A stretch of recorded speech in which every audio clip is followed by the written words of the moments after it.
factors into it. I'm very confused because for most people who might hold the position that Argentina is racist, they also know that Spain is a colonizing force that's also racist. So it's the battle of the racists. But like this particular focus on Argentina in this conversation that Congresswoman Crockett had was very curious. Okay. I appreciate you. I mean, that sounds stupid, but okay. It's just online stuff, really and truly. Yeah, Argentina is just a hot new topic right now, so that's really what. And so a congressman decided in a meeting about the Smithsonian that she would finish her time. But this is the person who people are. That's that terminally online stuff though. Like if you're on Twitter, if you're on TikTok, you would see the talking points, and so now you have to keep up with what's in the zeitgeist, and that's currently in the zeitgeist.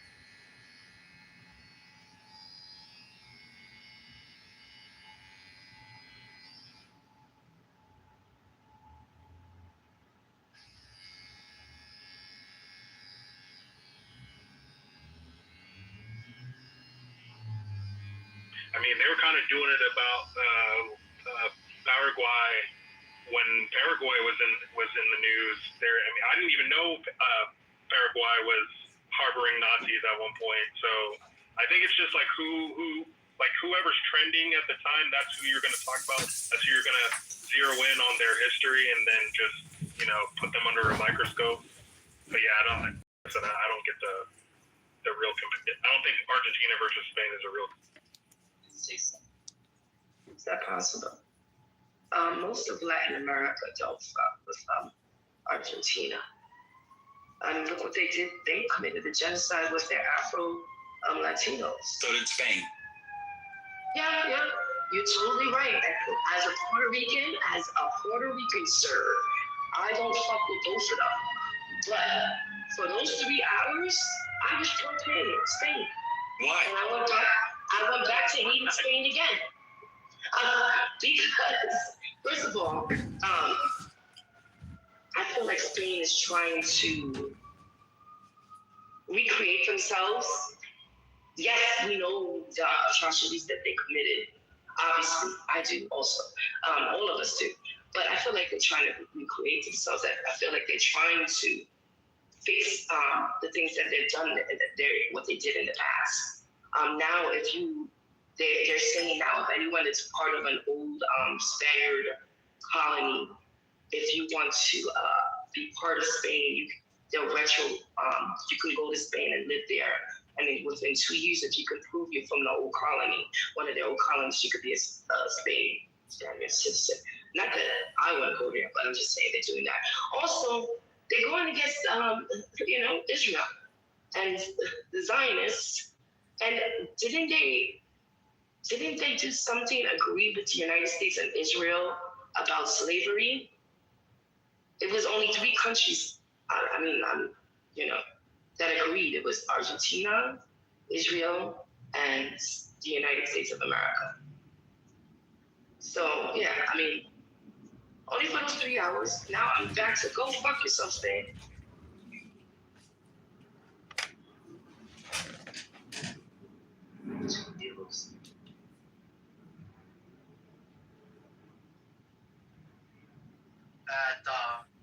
What I'm trying to convey, all right? Listen, if you're gonna let him up, at least let me finish what I gotta say. She doesn't fly 10. No, that's okay. What they do with private jets is that they reposition them. So the jet will land. Same thing. Like, we don't protect our kids, fam. She fast. Like, it's easier to keep stuff we know, the reality is, and it's a sad reality. Yeah, some of these little girls is fast, but that don't excuse the predators. You see what I'm saying? Let them be fast with kids their own age. You see what I'm saying? It don't excuse the predators, because the R. Kelly situation, that was just sad. Them parents should be fried. They should be hung out to dry. But don't excuse R. Kelly's actions. Even though the kids' parents co-signed it, don't excuse our.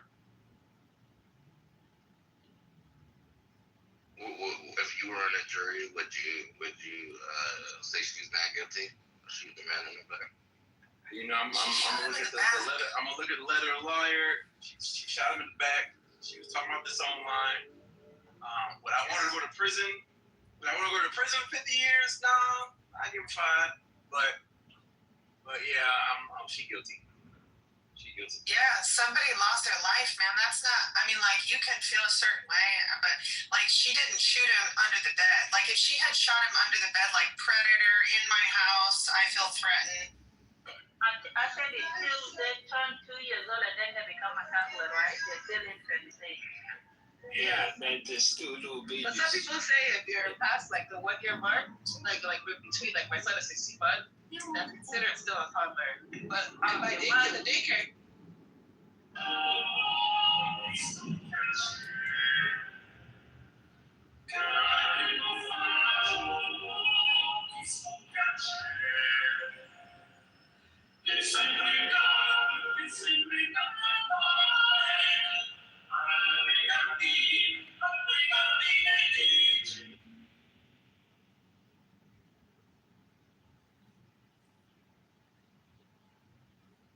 No.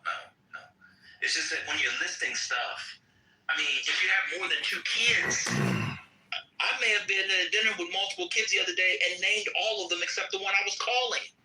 Oh, how you know I'm listing a kid? How you know I'm listing a kid? But Adai's point was that people don't know Antarctica in particular, which was the third one she said. Anyway.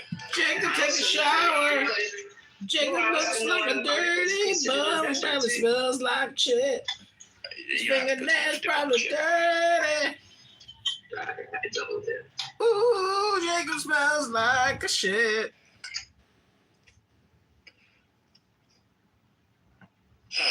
Anyway, my segment's over. You guys got it. It was a good segment. In a poetic context or in a spiritual context, it says to leave her momentarily. Wait, you said don't put too much chip on the dip. Or take off. But have you ever put too much dip on the chip? And then so I was like type shit. Or is it, You know what I'm saying? such thing? Type shit. Or is there such thing? You know what I'm saying? You got something. You know what I'm saying? That's something. Type shit. I'm sorry, I'm not Son. going to listen to Something. Don't talk to me like I'm This nigga retarded. talking like a man. Stop trying to talk like you're tough. You're on an audio app. Talk like a regular person. Talk like you would talk at a job interview. Talk like you're like one of your wild buddies. There you go. Just talk to me like, just Yes. talk to me. Much better. Much better. How you doing, brother? How you doing, brother? Hey, brother. Hey, brother. How you doing? Talk to me like you would that white man when you make your $5. Talk to me. Talk. Yeah, come on. Oh, you ran. Good. Come on. You probably found out when I Answer said the question. Too much chip on the dip and too much dip on the chip. Or is there such thing? Of course there's too much dip on a chip. No, there's never too. See, that's where you're wrong. I gotta disagree with you. Yeah, you talking to me like a regular. Oh, it's gonna bring a blind.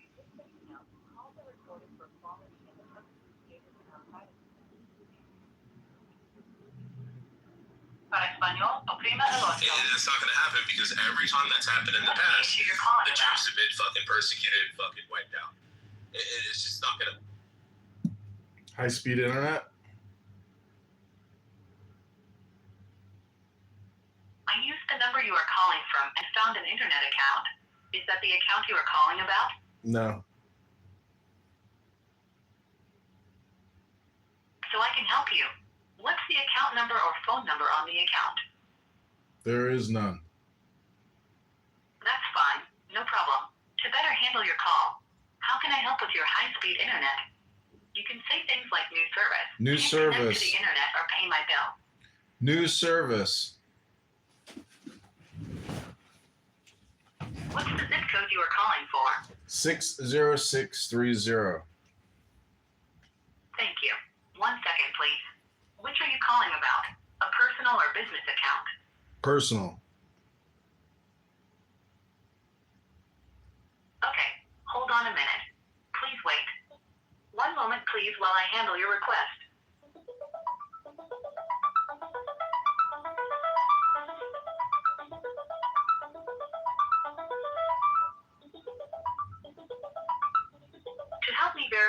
access to your account. Please say or enter your 4-digit account passcode. I don't have it.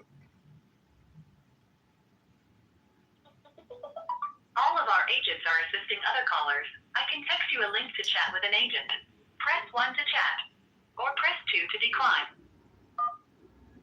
We have your number as 31249805117. Press 1 to receive your text message at this number. Okay, that text should be coming in shortly. Thanks for calling.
Get the right to walk away with the pig or not? The pig is I just. Hamas attacked Israel on October 7. Israel fought back. Israel won. The Matrix. I said Israel. It's like if the Muslims attack us, can we? I think that you are in the Matrix. Rich, you're in the Matrix or so. The only issue I have with the two-station is legitimizing Gaza. Problem to let somebody else talk. What the fuck? If Hamas is still in power, voice. Okay, you're in the Matrix. Rich, it is you. It is you that are in the Matrix. Are you in fucking love with your voice or what? Let somebody else fucking talk. You are in the Matrix. Go ahead, Shuki. Yeah, but you are too. No, I'm Rich, not. we can't hear you. Rich, we can't. Oh, I thought it was Shuki. Sorry. No, can you hear me now, Rolf, or no? Yeah, I can hear you. So I think the only my sentence or no? Oh my God! You went in the Matrix and I went in the Matrix. No. Let's check it. Let's do this. Let's do this. Shuki, finish your sentence, then Rich, you can continue after. Okay, sorry. The thing of it is, on October 7, a war started. A war that not Israel started, the Palestinians started. Israel retaliate, respond, call it however the fuck you want. She won. The land belongs now to Israel, meaning the so-called Palestinians, what you pronounce, lost. The land also. And if you don't remember that, then let me remind you. Between 1948 to 1967, the Gaza was belonged to Egypt. In 1967, the Six-Day War, Israel won. Israel took over the Gaza. Between 1948 to 1967, Egypt did not declare Gaza as a Palestinian state. Egypt did not declare Gaza as a Palestinian land. It was Egyptian land. Then tell me why anybody on this earth supposed to declare that now it's a Palestinian state or Palestinian land, for that matter.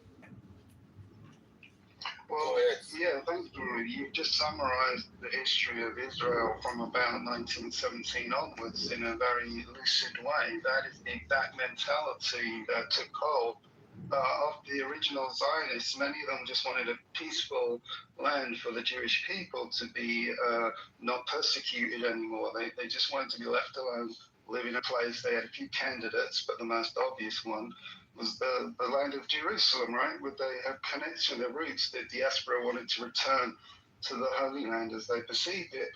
So it made natural sense. And the Balfour Declaration, which the British wrote, was basically saying we are proposing a land for Jewish people to settle there, and they should not impede and harm the rights of the indigenous people, right? That was the plan. It was a very nice plan, and there were utopians and liberals and religious and atheists all agreed on this plan, which seems like a fair plan. But historically, though, over time, because of various conflicts, the more aggressive nationalistic types got more and more influence and power. They were smuggling arms early on into militias, and gradually, as we know, conflict grew between Arab communities and Jewish communities. One thing led to another, and after each successive conflict, if we fast forward between then and now, if you just look at the progress since the agreed split occurred in 1948, where they agreed to do a sort of a 50-50 split.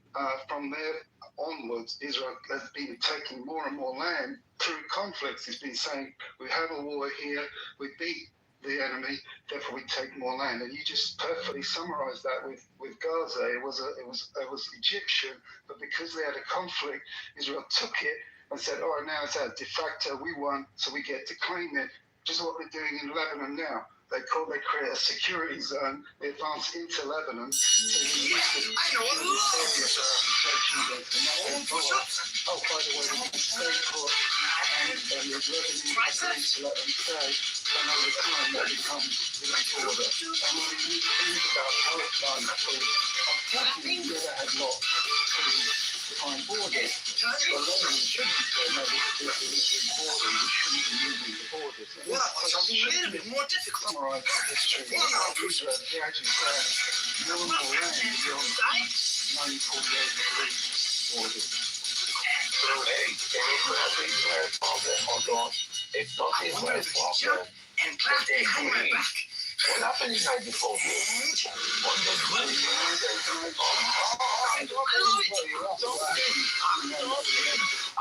Shuki, in his defense, we agreed to have like a mutual conversation. Like not like time, yeah, like you be quiet, I be quiet. In 1948, a day after the declaration of the State of Israel, 5 nations of Arab nations attacked Israel because they disagreed. But they agreed that they did not become Israel. Israel did not attack. Israel acted as a defense.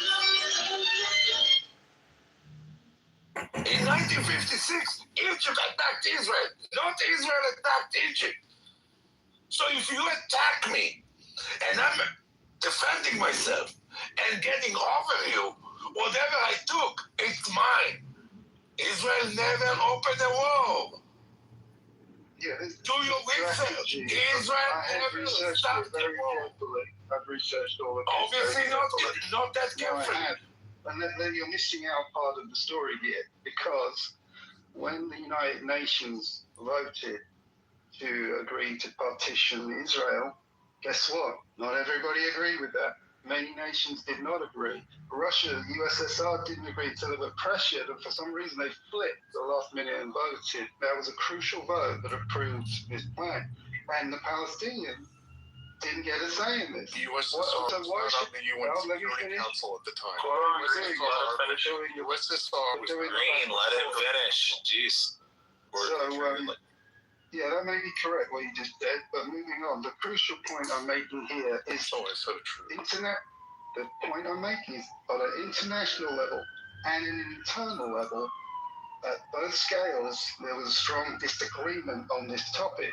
Internationally, many countries to this day never recognized that agreement that the UN voted on, and as many Palestinians thought this was an outrage. Why should we, who were living in this country all this time, now we get this division imposed on us where one half of our land is taken away from us? And that's why they would have fought. There would have been militias who would have fought. This would be normal human nature.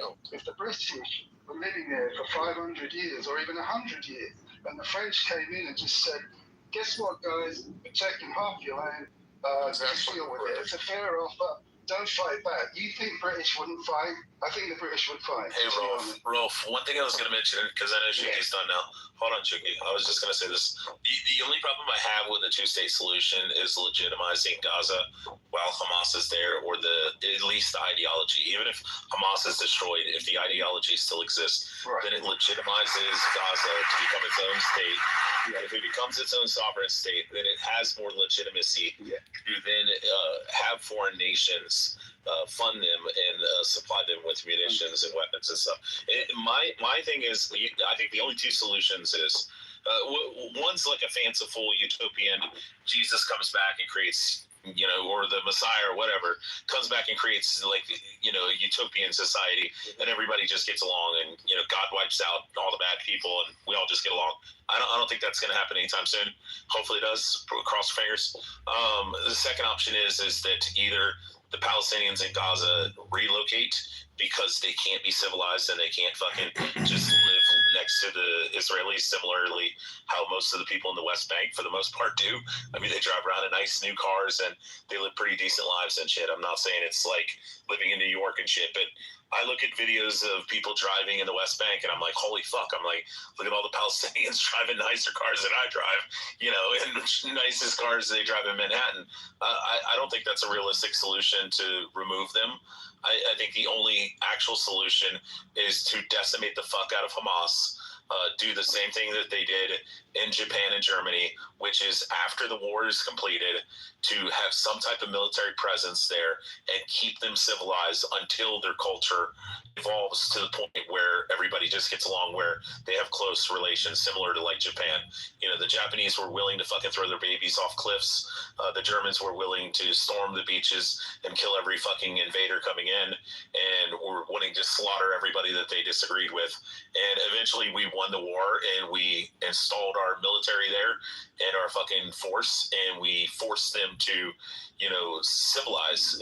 Similarly, like I said, in Germany, if you look at like Korea, if you look at, they didn't allow for the communists of the North and Korea to stay there in Seoul and Busan and stuff. They either threw their asses in fucking prison and they let the rest of the people evolve. The same thing with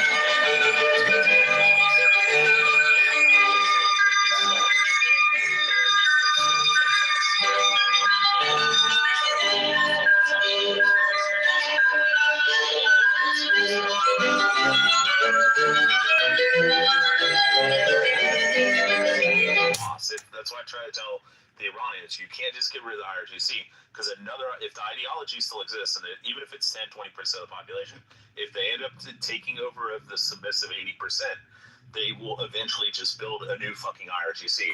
And the same thing is going to end up happening with Trump and Iran, hopefully, is that somebody in the brass is going to do just like they did in Venezuela when they removed Maduro. The vice president steps up and says, fuck you, America. You stole our president. We're going to engage with war with you, and we're not going to play ball. And eventually they told her, hey, we're going to come and capture you with Delta Force. We're going to bring you to New York City and put you in a fucking cage for the rest of your life. And then she turned around and went, okay. And the same thing's happening in Cuba with Raul Castro. Raul's still running the country, even though I can't remember the other guy's name that's actually the president. But Raul sits down in a little compound and instructs them what to do. And now Raul's coming around and saying, hey, we're going to stop all this fuckery. And we're going to, let's talk. Let's let foreign investment come in because we're sick and tired of all the rolling brownouts and blackouts. And there's no oil and gas, and our country is literally going to starve to death.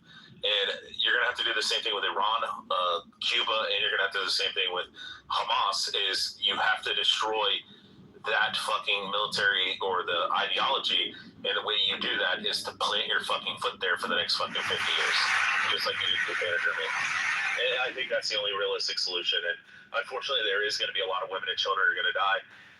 Like I said, with Iran, somebody's going to step up from the top brass that's still there, and they're going to say, hey, I want to become the new Ayatollah. You're still going to have the IRGC. You're still going to have that authoritarian fucking group in power, but you're going to have somebody like Saddam who functioned as a fucking, puppet for the United States all that time until he started gassing the Kurds, and he switched over from the US petrodollar to the euro in 98.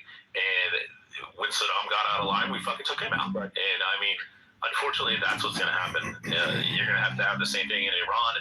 Somebody's going to have to step up, become the new Ayatollah, become a multi-billionaire. Which is totally fine with me. He can become the new Shah if he wants. We don't care. As long as he's willing to not fucking launch rockets around the world and start terrorist proxy groups trying to kill everybody. And I think that's what's going to happen in fucking Gaza eventually, is they're going to decimate all the people that agree with Hamas. And unfortunately, if the statistics are wrong and it's 76%, I don't want to see 76% of the people die. I would rather some new government step up and say, hey, we'll run this shit in Israel. You can park a couple fucking military stations here in Gaza, and we'll play ball for the next 50 years until everybody gets over their shit. We can all fucking get along and assimilate, right, and work together. Yeah, I mean, you would have never thought that Saudi Arabia would be like and Qatar and Emirates. Never. And that's what we need. We need everybody to advance civilly. Packing, are you going to let me respond? Yeah, go ahead. Okay. Great points out. So, just to be clear, one of the last things you appeared to have said was you're going to be fine if 76% of Gazan civilians are killed. Oh, no, I said I hope not. I said, but from the studies that have been conducted on the ideological outview of the people in Gaza, 76% of them support Hamas. That's the biggest problem that we have. Okay, so just to be clear, you're not sure what to do about people who have an ideology, right? You don't want to be... Oh, no, I have a solution, which is, like I said, to mark a couple military bases there in fucking Gaza and rule them with an authoritarian fucking hand for the next 50 years like we did in Japan and Germany. So what you're saying is that time was driven away. Same thing we did in Germany and Japan. Encircled by Israel with a wall around them, completely monitored and policed by Israel, constantly 24 hours, all of their... No, I'm talking about IDF soldiers. How could it read more? No, Rolf, you're misunderstanding what I'm saying. I'm actually going more extreme. Rolf, I'm actually going, real quick, I'm going more extreme than what you're actually characterizing me. I want IDF soldiers like we do in fucking Germany for the first fucking 20, 30 years, where we had military bases all over the place. We did not have U.S. troops patrolling the streets in Germany. I was there. You were there in the 40s and 50s? Right. No, you said 30 years after the war, which brings us into the 70s. Yeah. I was in Germany in the 70s. We didn't have military outposts. We didn't have military bases. We didn't enforce with a heavy hand that the Germans had to stay in line and couldn't build back the Nazi ideology. No, there was no oppression. There was no policing. The U.S. bases, and it was divided up into UK and U.S. zones. I visited the U.S. zone many times, and they were very integrated in the community. Yes, I had lots of friends. I had lots of family members that were in Germany during the 60s and 70s. Family members, like great uncles and stuff. I had great uncles that were there in the 60s and 70s, and they ran military outposts, and they ran were fucking not border walking the checkpoints. streets. I never saw a single one armed anywhere. They were just hanging out. They all had rifles. They all had rifles in the outposts and stuff like that. Yeah, in their outposts, but not on the streets. Yeah, I know. I'm saying that it has to be more. Big difference. Rolf, I'm trying to explain to you. It has to be more trained. Right. Hold on, Shuki. No, you all don't. Shuki, I agree. It has to be because Germans are Muslim terrorists to murder American soldiers on the street, as opposed to Palestinians that trying to murder Israeli soldiers on the street. Okay, I've got 5 more That's what I'm minutes. trying to get at, because the ideology is so much more strong. I've got 5 more minutes and I'm going to wrap up. No, they are not I've got barbarians. 5 more minutes. It's the Muslims. They are European, and they are not barbarians. It's the Muslims. Stop you in the middle. So, No, Rolf, I agree that the Muslim ideology is worse than the Nazi ideology, and I think that we are going to have to have a police state in Gaza until eventually they fucking chill out. Right. And if we have to remove all the fucking Hamas members and put IDF soldiers on every fucking street corner in Gaza for the next 30 years, I'm fine with that. And the people that want to fuck around, they can find out and they'll get shot. If you keep talking over me, that's fine. The Israeli I agree that your characterization is far worse. Ideologically, than a Palestinian. The Israeli culture, that psychotic maniac. I agree that my position is worse than what you're trying to characterize. You're trying to say, oh, it's A. I'm trying to say, no, it's B, and B is actually worse. Right. Like fucking stupid. You're going furthermore. Yes, he's like, oh my God, you're saying they should have military bases. I'm like, no. They should have IDF soldiers on every fucking street corner in Gaza for the next 30 years until the next generation comes along and goes, maybe we shouldn't fucking fight. Maybe we should just like buy Mercedes and BMWs and like eat fucking shawarma and hummus like all the people in the West Bank. Like we should just chill the fuck out. I agree with a police state for the next 30, 40 years. And he's like, but they didn't do that in Germany. And I'm like, yeah, but the Muslim ideology is worse than the fucking Nazi ideology. And it's worse than the fucking Japanese, because when we dethrone their fucking emperor, then they all chilled the fuck out. Like, ooh, we dropped 2 atomic bombs. They chilled the fuck out. And we stationed fucking military bases all over their country. And now they're our closest allies. And now they don't fucking cause any problems. And that's what we got to do in Gaza. Yeah, right. This is what we did to Japan. Twice. Then they chilled out Rolf. Unfortunately, Gaza's too close. America did in Berlin. They got Berlin also. Yep. And can I just say something? In this case, you cannot do it because you have Pakistan. If you do that, Pakistan will do that to Israel. About the nukes or about the police state? They're both. No. The police state we can do. You know why, CJ? Why Israel can do that? Do you want to know the reason why we can? Because the United States. I know, CJ. I'm not screaming. I'm talking. I'm saying outside smoking a cigarette. Listen, shut your fucking revert fucking mouth. You're American. I know. Listen here. So that's exactly my point. Is that the United States has contingencies. If you go watch the Sean Ryan show, he was talking to a woman who's an expert in thermonuclear weapons. I know. Shut your mouth. No one cares. No. Somebody mom me up so I can mute him. If you don't shut the fuck up. I know you're gonna go to the audience. I will. So, and I'll just talk to the fucking rest of the room. I'm fine with that. The contingency is that Sean Ryan was asked. He asked the woman who's an expert. Move to the audience. Move to the audience. I'll talk to the rest. It's been real, but take it easy. Okay. Yeah, so the contingency is that he asked her, he said, what if North Korea actually fires an intercontinental ballistic missile at the United States or one of our territories? And she said the automatic contingency is, I know he's got the RGC flag, it's crazy, but the automatic response is we have a contingency that they will fire 82 thermonuclear weapons at North Korea. And then Sean Ryan asked the woman who's an expert on ICBMs, he said, how many nukes would it take to wipe out the entire country of North Korea? She's plainly responded, just very simply, 82. And that's what will happen to Pakistan. If it takes 140 fucking nukes to take Pakistan out, that's already targeted. That's already fucking set up for any contingency. Pakistan fires one nuke, we fire 130 fucking nukes, and the entire country's gone. Every square inch of Pakistan will no longer fucking exist. The United States already has these contingencies set up for the president. They come in, they say, Mr. President, Pakistan just fired a nuke at fucking Israel or India, and the president says, okay, let's do the contingency. He turns the fucking key, puts in his code, does his voice, whatever, thumbprint, finger, fucking whatever, and then 130, say, nukes will instantly shoot at fucking Pakistan, and the entire country's gone. Every single solitary Pakistani in Pakistan is turned into fucking subatomic particles. That's what you're talking about, CJ. That's why Pakistan will never use nukes. Bring his faggot ass back. So, in other words, it's kind of like when Come on, David's faggot. made. Come on, faggot. Yeah, Come on. come on. I'll get him up. I'll get him up. It's not. Yeah. Greenville. It's not mutual destruction like these people want to make it sound. No, it's not only with China and Russia.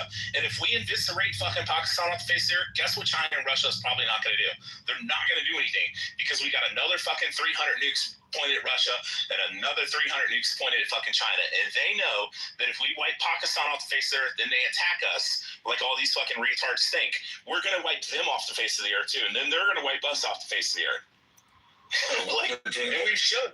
We showed with our fucking Israel has. We showed with our fucking shoulder-fired fucking surface-to-air missile systems. We've already shot down their hypersonic missiles, the Russians, in fucking Ukraine.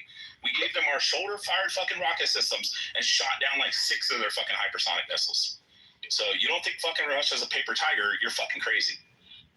The other question exactly like Iran. I'm sorry. Like Iran, and what Iran did, Iran also was playing like she's a tiger. Came Israel and within 12 days showed that they are less than a paper tiger. Way less. It was a paper pussycat. Yeah. Yep.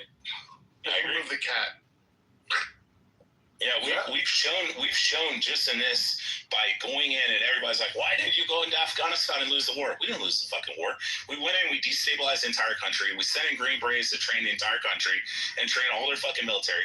Then we left billions of dollars of munitions and fucking carbines and M16A1s. And we left all those just laying there because the United States is legally not under our fucking rules. We're not allowed to fund terrorists. But we can accidentally leave it and say, hey, it was going to cost too much to bring the shit back. And then they pick it up. And what immediately happens when we pull out? The Chinese Communist Party and the Russian Federation both try to invade Afghanistan. And what are they being shot at with?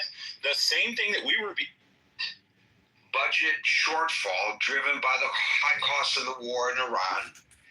It's forcing military readiness cutbacks. There is a stalled emergency funding request in Congress, which we've alluded to before in this room.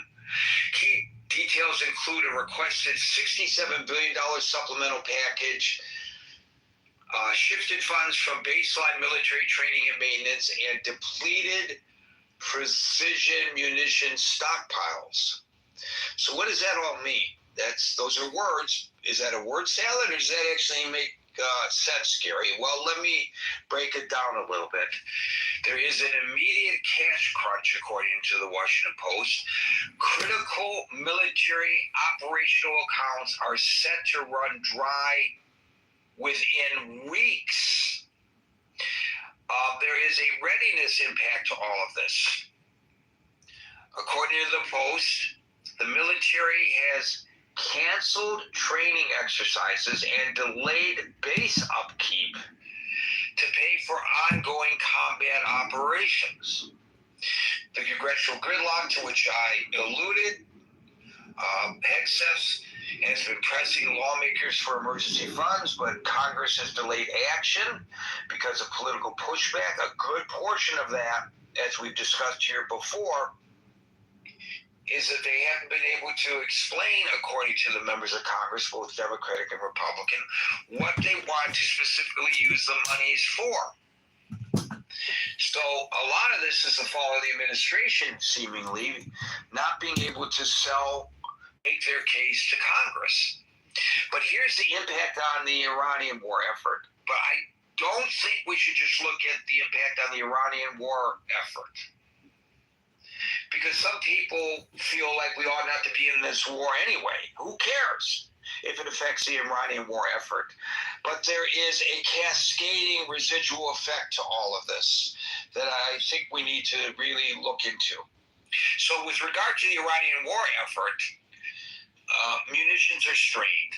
According to the Washington Post, high expenditure on interceptors and strikes means that the United States is burning through costly precision-guided weapons faster than they can be replaced. Now we're in a situation now where the president seemingly wants to order an uptick in this war. But if you're running out of munitions, how do you do that? If even without this uptick, we are expending the munitions faster than they can be replaced, well, then how in the hell are you going to increase the military pressure on Iran?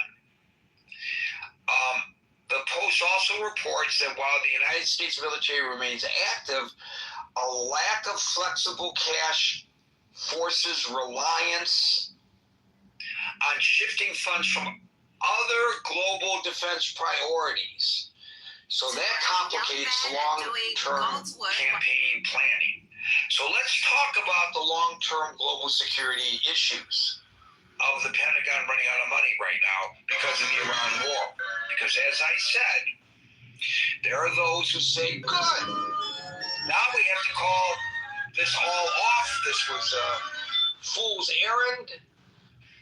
This has nothing to do with the United States. I'm not making this argument. But it's not our fight. Let's get the hell out, and now we're forced to get out. There will be people who say that. But as a result of all this, there's a strategic readiness gap. We already, as Anson pointed out yesterday, even before this war, and now this is an accelerated problem or a magnified problem. We've already deferred maintenance.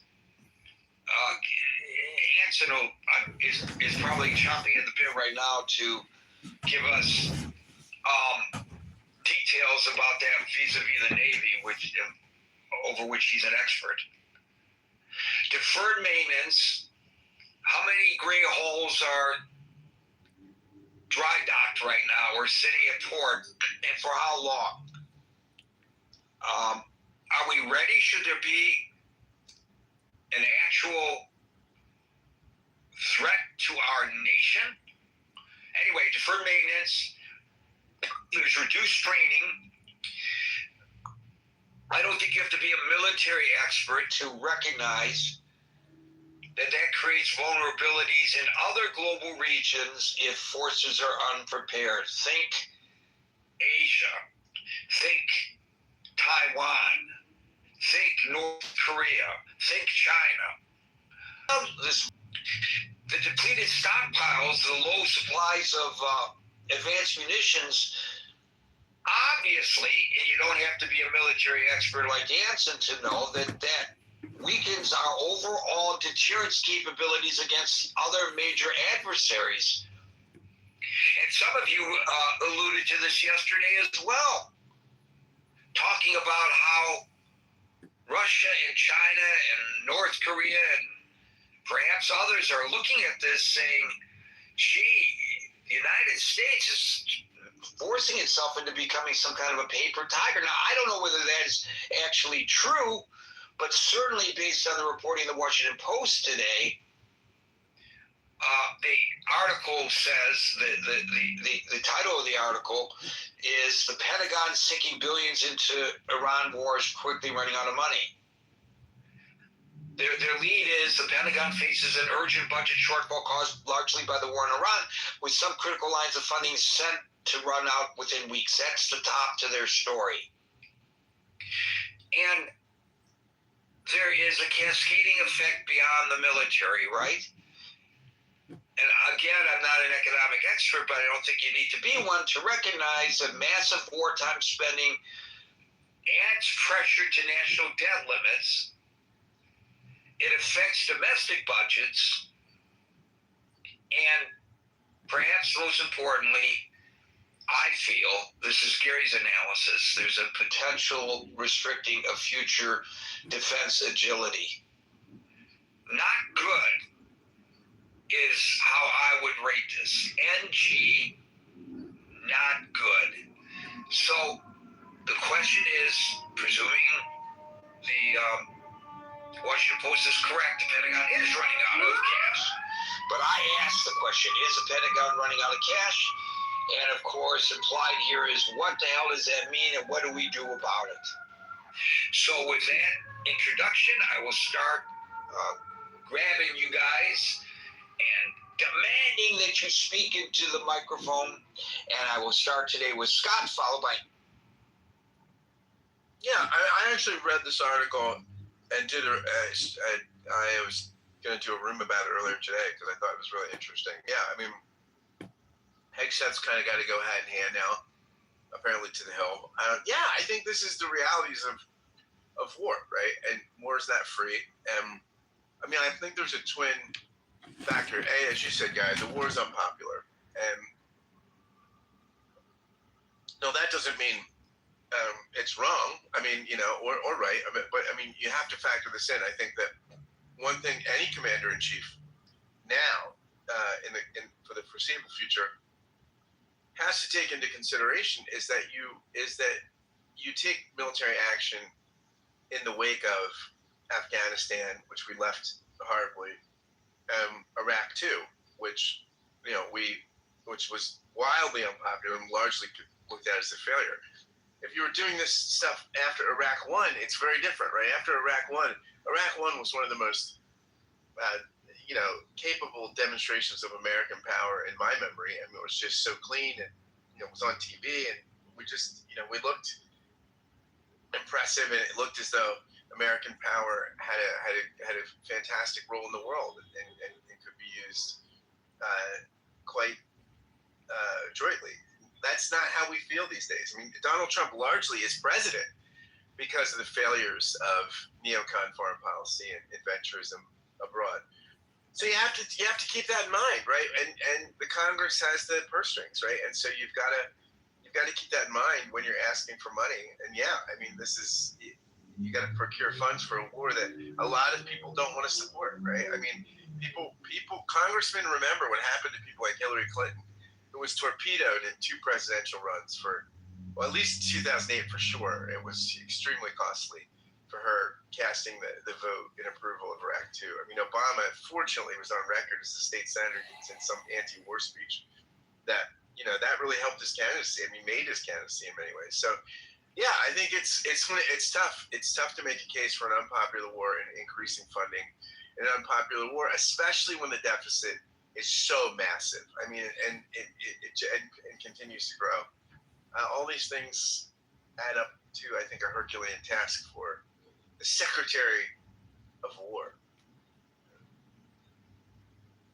So you spoke about how this is really very interesting, and I don't know whether you intended to go there, but you talked about how Iraq won, how we saw it play out on our television screens in actual real time, and we understood what was going on because Peter Barnett and Bernard Shaw were standing there in Baghdad while the bombs were flowing, shock and awe, explaining to us exactly what was happening. I guess that was was that the first Iraq war when that happened? I think so, right? It's what put CNN on the map. Now, CNN is not the same news organization it was then. To its detriment, I believe. They used to go and cover the stories. Now they sit around and talk about the stories. It's a completely different dynamic than it was even when I was working at CNN Radio. We covered stories back then. We didn't sit around blah, blah, blah, blahing about the stories. So we don't have that kind of transparency here. We don't have reporters on platforms overlooking the Strait of Hormuz telling us whether there are ships going by or not, showing us with their cameras whether there's ships going by. So we rely on pronouncements by the administration and counter pronouncements by the Iranians. And I gotta tell you, when it comes to the veracity of all this, Scott, and there's a lot of bullshit coming out of the mouth of the propagandists in Tehran, on that particular issue, they've been more spot on than our president has been. We pointed that out yesterday. How the White House said, hang on, don't worry about the high fuel costs because they will plummet as soon as we open the Strait of Hormuz. But at the same time, the president is saying the Strait of Hormuz is open. And both of those messagings come out of the White House. The White House spokesperson, an official statement. The latter, the president of the United States, a true social posting. So which is it? We talked yesterday, you can't prosecute a war without the support, successfully, without the support of the populace. Nobody's really making an attempt to show us there may be, as you point out, very solid reasons for this war. But I don't know what in the minds of the administration those reasons are. I mean, I have my own personal beliefs, as do you, but I don't know in the mind of the administration because they haven't articulated it. Had they articulated it properly to the Congress, perhaps they would have gotten the appropriations they need so that it wouldn't have drained our military's capability to the point that, God forbid, we feel that we are safe because somebody talked about it yesterday. The United States is isolated from the rest of the world. And it ain't so simple these days like it was, during World War II, for example, when there was very little. There was some, but there was very little threat to the homeland. It's a different world that we live in today. It's a very dangerous world that we live in today. A lot of things are intertwined. For some reason, the government is reticent to explain to us how things are intertwined. I don't know why, but there you have it. And the news media aren't doing a very good job of explaining it to us because it's all he said, she said, he said, she said, he said, she said. And so there's little real reporting except in specific news organizations that focus on that. But in the areas where the general public goes for their information, there's very little credible information that's being really fed to the American people. It's there if you want to look for it, but you gotta look for it. It's not being spoon fed to us, and we are lazy. We want it all spoon fed to us. So, I don't know why. I'm not saying it wouldn't be dangerous, but what CNN did during the Gulf War was dangerous too. And I know you can't set up a platform on the Iranian side of the Gulf, of the Strait, but you certainly can in Oman. I don't know why we're not seeing daily images coming from Oman. When the war in Ukraine began, we watched on whichever cable channel we preferred. We could see what was going on there. We could see as the bombs came in. We had reporters on the ground telling us what was happening. One reporter at Fox was gravely wounded covering the war. It's dangerous work, war corresponding, but it's very important work indeed. All of this, I think, contributes to where we are today, Scott. A populace and a Congress that just can't, as much as maybe some want to be supportive, they just can't be supportive. And now, as a result of that, we're running out of money to run the military.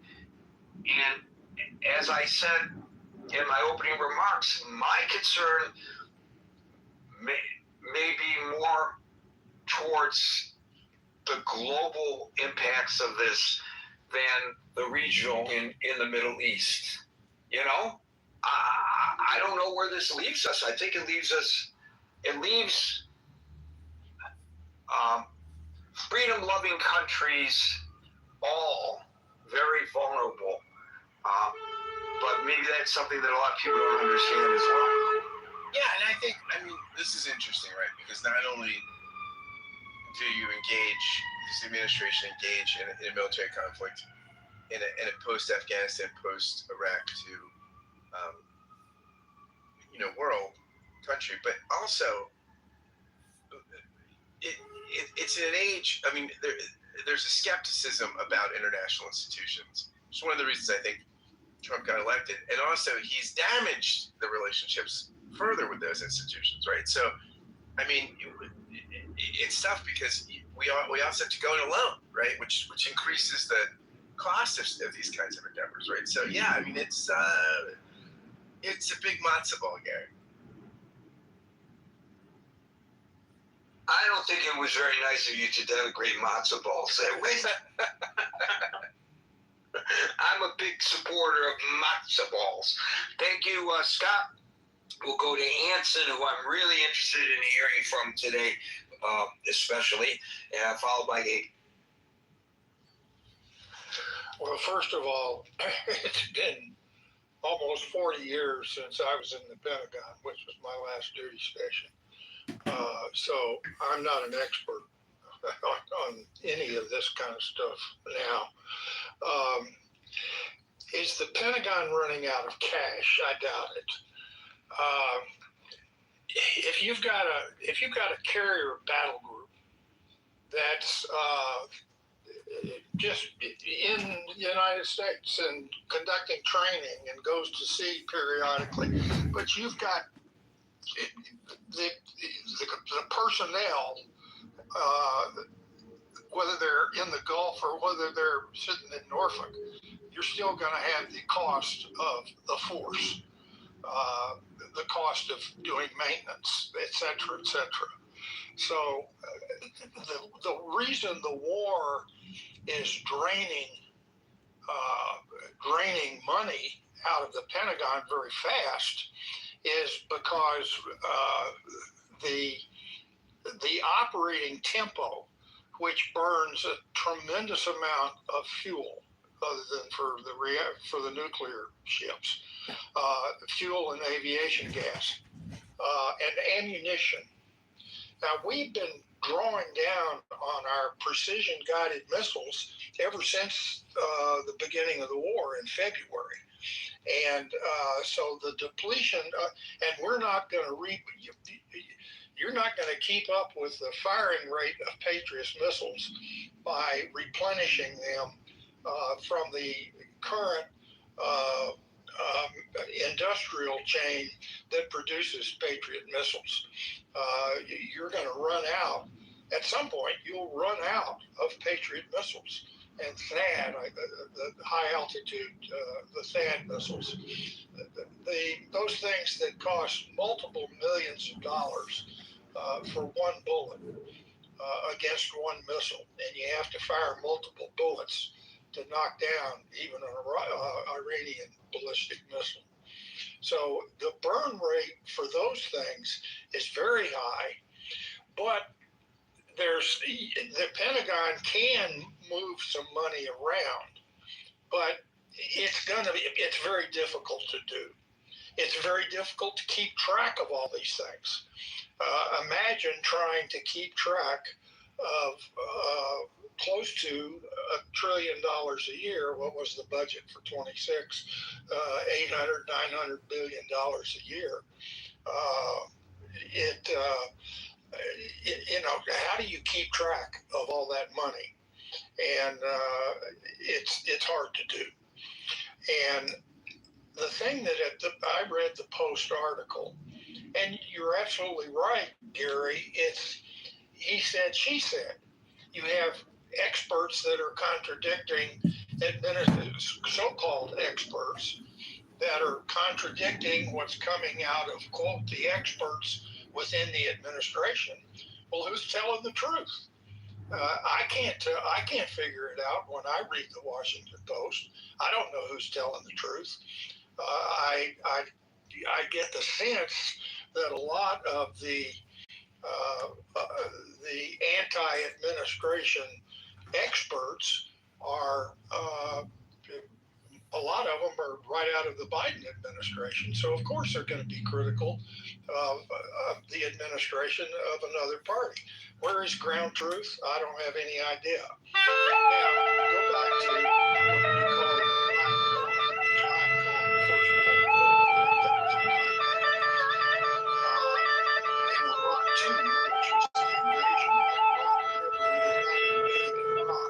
during the first Gulf War.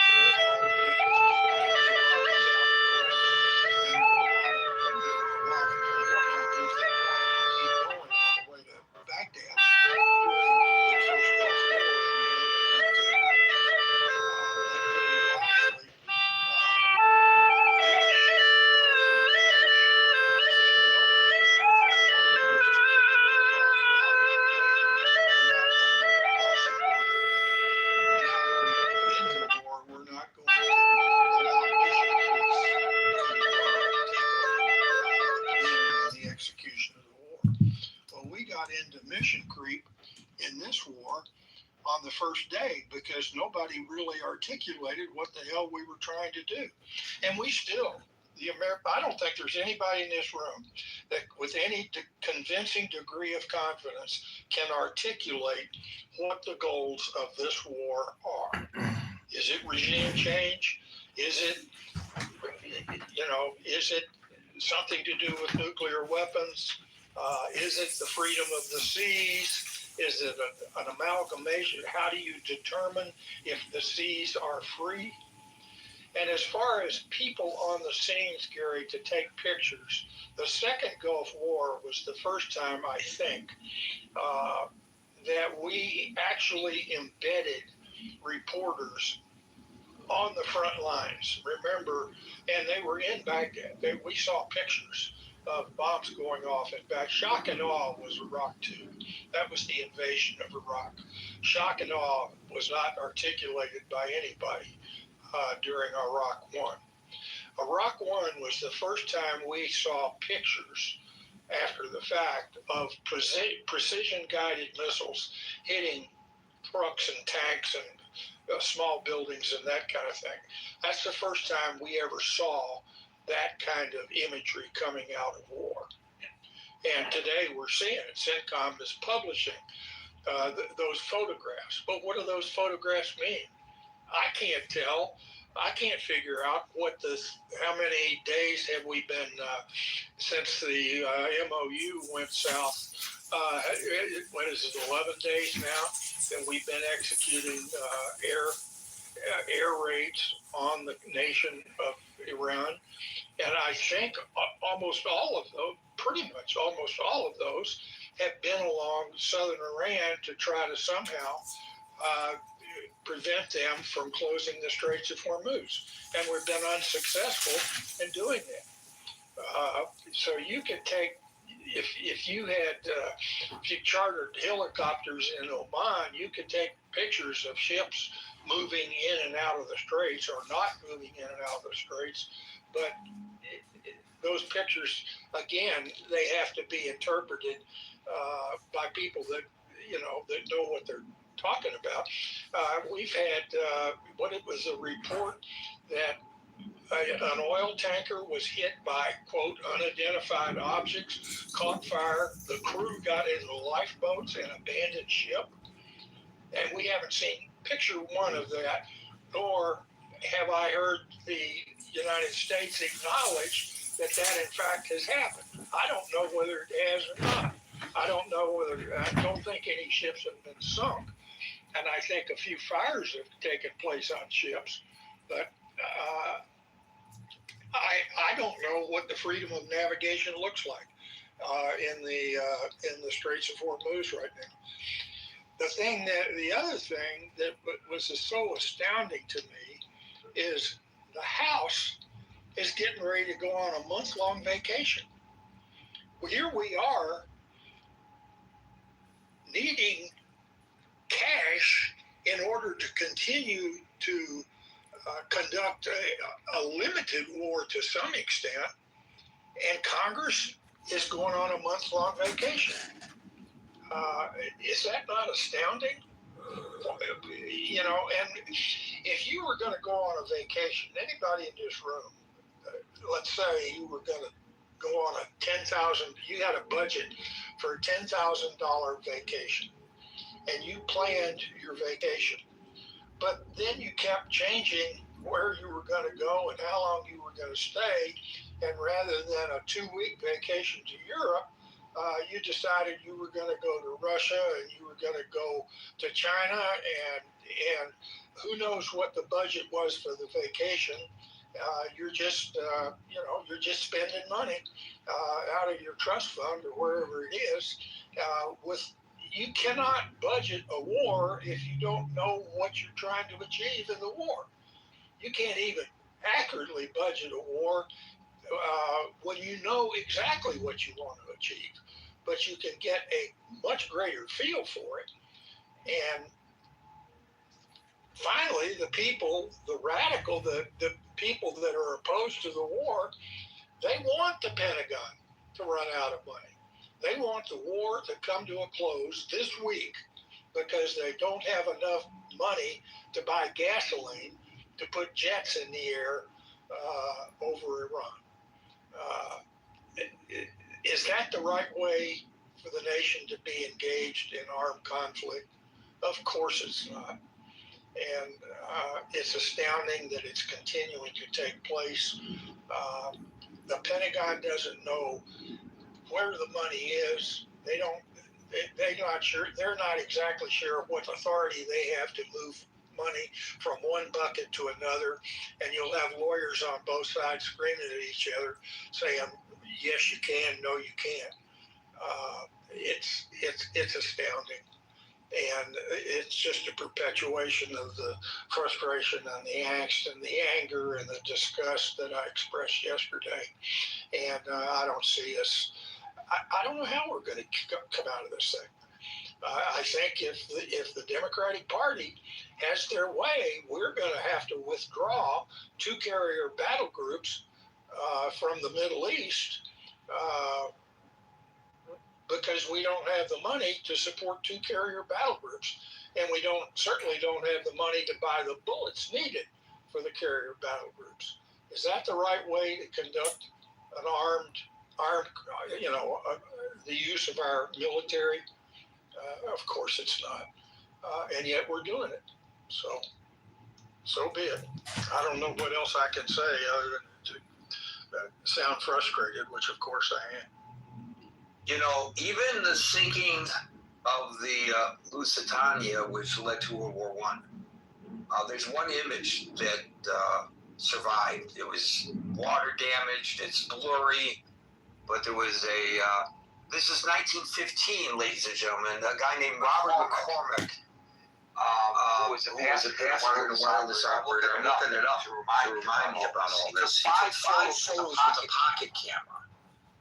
2 were taken on the promenade deck just prior to the torpedo hit. The final 3 were snapped as the ship went down.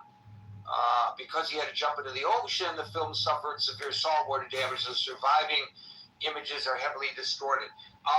But there are images. Now, we are in an age of digital photography that is transmitted simultaneously to the cloud for safe keeping and safe passage. And yet, as you point ship, people died, and they had to abandon ship. There might have been sailors, seamen in the water even, that had to be rescued. And we've got nothing on it. Nothing, zilch, nada.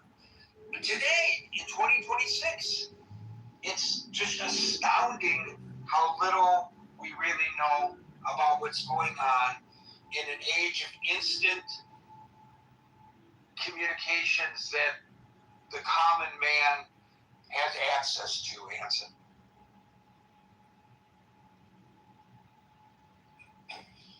I'm not sure pictures, a picture of a sinking oil tanker would be used, I suspect, not to continue the war. I think it would be used as an excuse to to just get the hell out of there and let somebody else figure out how to enforce freedom of navigation in the Straits of Hormuz. What if we were able to get a picture of an Aegis class cruiser with sailors in lifeboats, and the bridge and the superstructure of that cruiser was engulfed in flames, and we don't know how many died, but you can bet that there would be hundreds that would be dead. Would that cause us to continue to prosecute the war, or would that reinforce? Let's get the hell out of there. Let's pull clear. We're not going to do anything. We're not going to execute any other military action anywhere near Iraq or in the Middle East.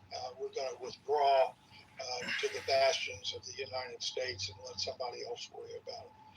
That's there are people that want to see us do that. I don't, but there are plenty of people that would love to see us do that. But at least we would know what's really going on. It's just, as you said, he said, she said, who do we believe? Does the United States Navy have the ability to fully enforce a naval blockade against Iran? And does the United States Navy have the ability to ensure safe navigation for all ships going through the Straits of Hormuz? I think the answer to that is no. I don't think we have the military capability to be able to do that.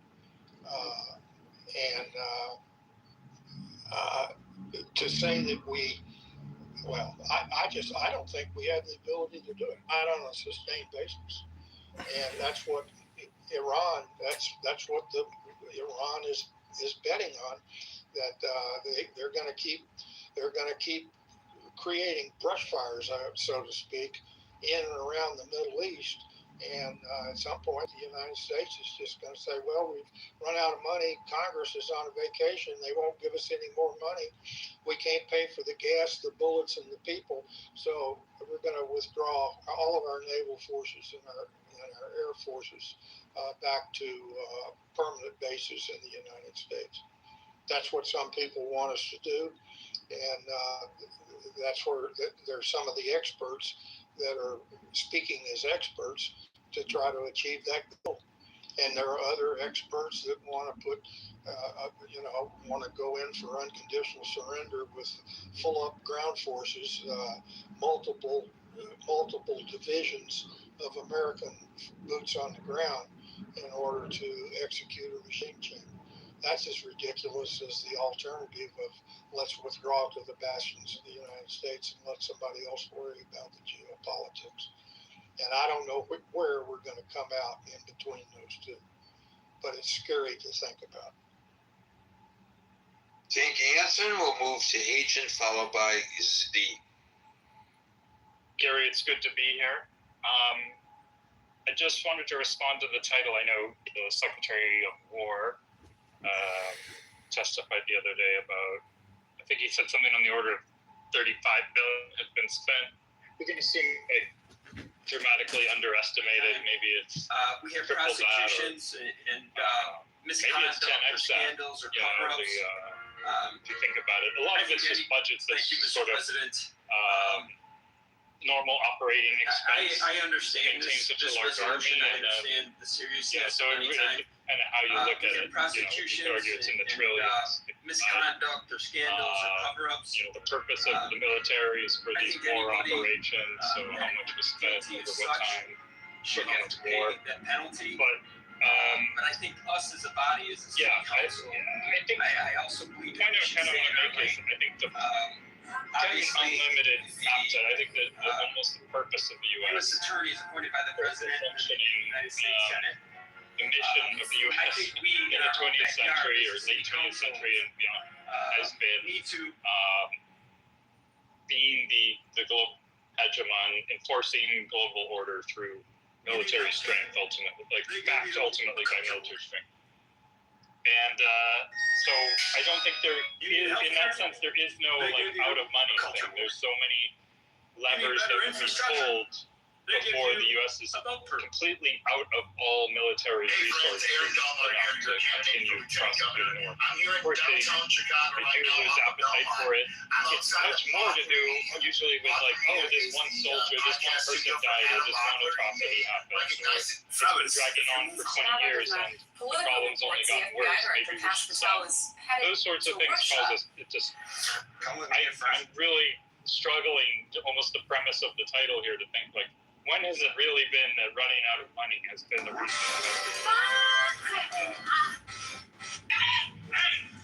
meaningfully shifted its priorities when it comes to war? I don't think that's. I think that's the purpose. I think money just appears when it needs to appear in order to feed the beast. I don't know. That's just how I see it. As far as someone was saying, what is the purpose? What is I think it's pretty obvious. I think number one, there was a legit nuclear threat. Nobody said Israel, but Israel's the elephant in the room when it comes to why and what's driving all of this. Who's being, I think that's clearly important, and nobody, it's just on the first day, uncomfortable for people for various reasons to just name it, I guess. But the U.S. is inextricably married to Israel, and now there's moves to merge the intelligence apparatus, the military apparatus, when it comes to giving benefits and recognitions to people. There's things that they keep trying to slip into bills that say if you've served in the IDF, it's considered equivalent to having served in the U.S. military, so for veterans benefits and things like this. So it's just, this is the way we're going. We sort of have a two-state nation, in a sense. I think you're now crossing a line. Okay, I'll back up. I'll walk it back a little bit. I don't mean to get carried away on that, but the point is, this is important, but the other, so we've accomplished the nuclear objective, which was to maintain some stability in the world on a number of levels. And then the second thing is, we've always maintained freedom of navigation. We've been the Navy of the world to maintain this. It's fallen on us.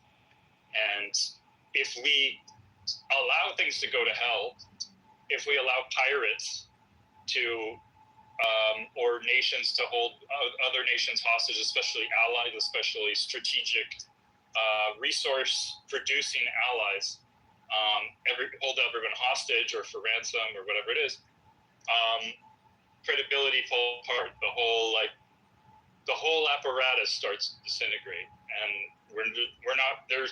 There's been some political camps. I used to be a fan of Ron Paul. I mean, in some ways I still am, but there's that. I'm not all the way, certainly his way of thinking, which is we should just be completely isolationist, let the chips fall where they will in the rest of the world, which would just be war and chaos, and it would be World War III, where everyone fighting amongst each other for to reestablish what the U.S. is providing ultimately, which is that splitting. So the U.S. has to step up. We're the only ones resourced to do so. We've had almost a sort of monopoly on naval enforcement. So if we let it go, then we will let everything else go. After we hang up the phone, And I don't think the U.S. is ready to do that. I don't think money then is no issue when it comes to this. And but the problem is, of course, it's very cheap. We're with the drone era. Don't have the will to do boots on the ground. I think they may drive us to that point. It's really up to Iran. The people running the RGC. They are apocalyptic. They're a death cult in many ways.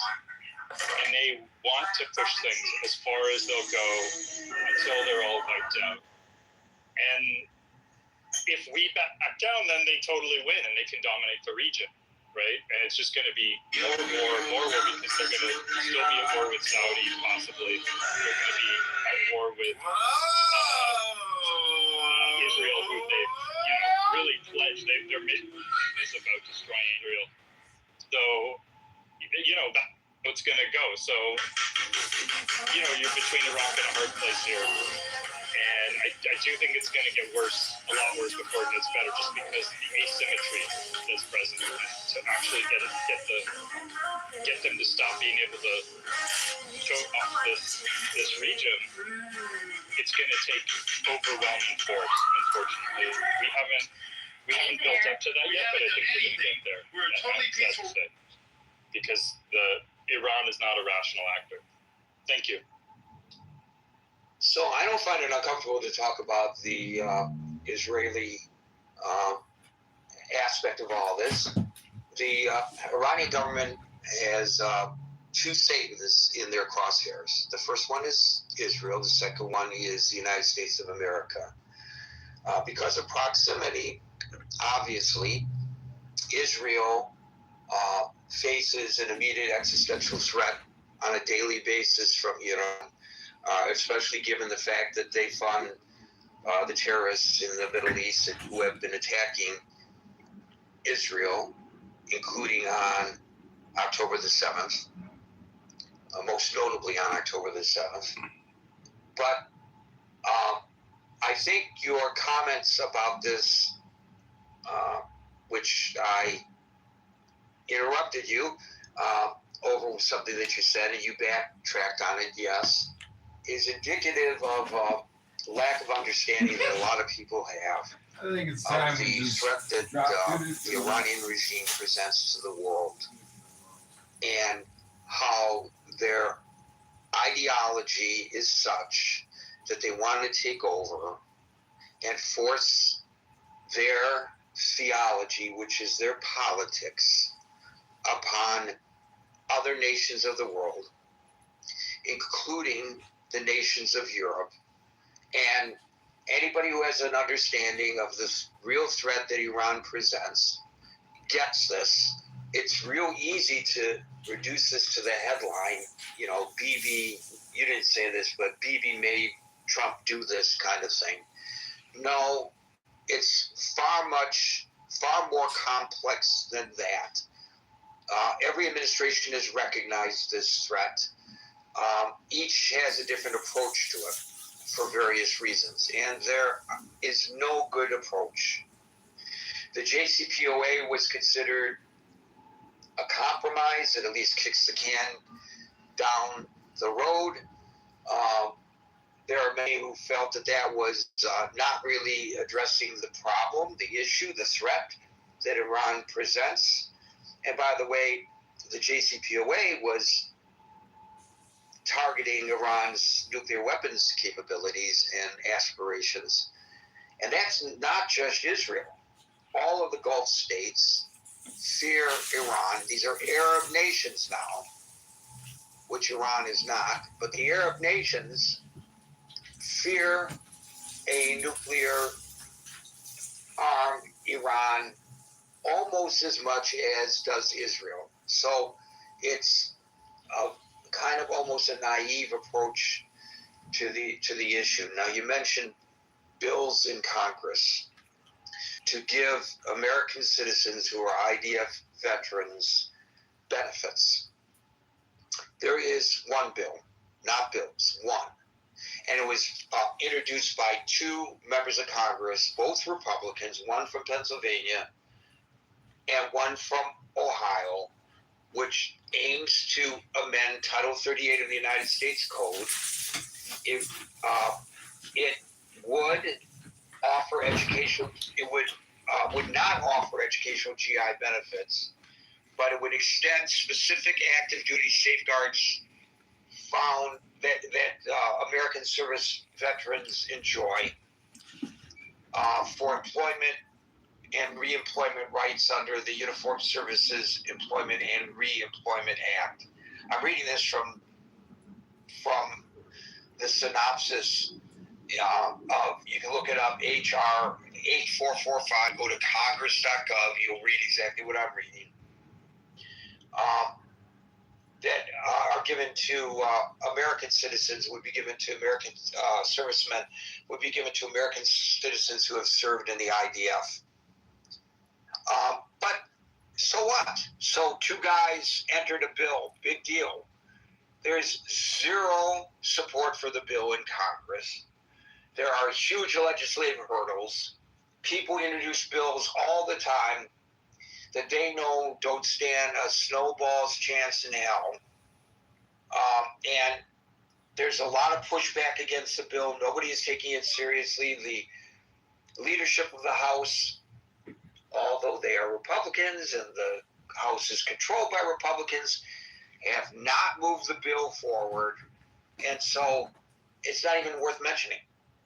I guess you can mention it by saying, yes, it is a fact that such a bill has been introduced, but to suggest that, it's a serious attempt to extend and merge the IDF with the U.S. military, no, it's not an attempt to do that in the least. Even on the face of it, it would not merge anything.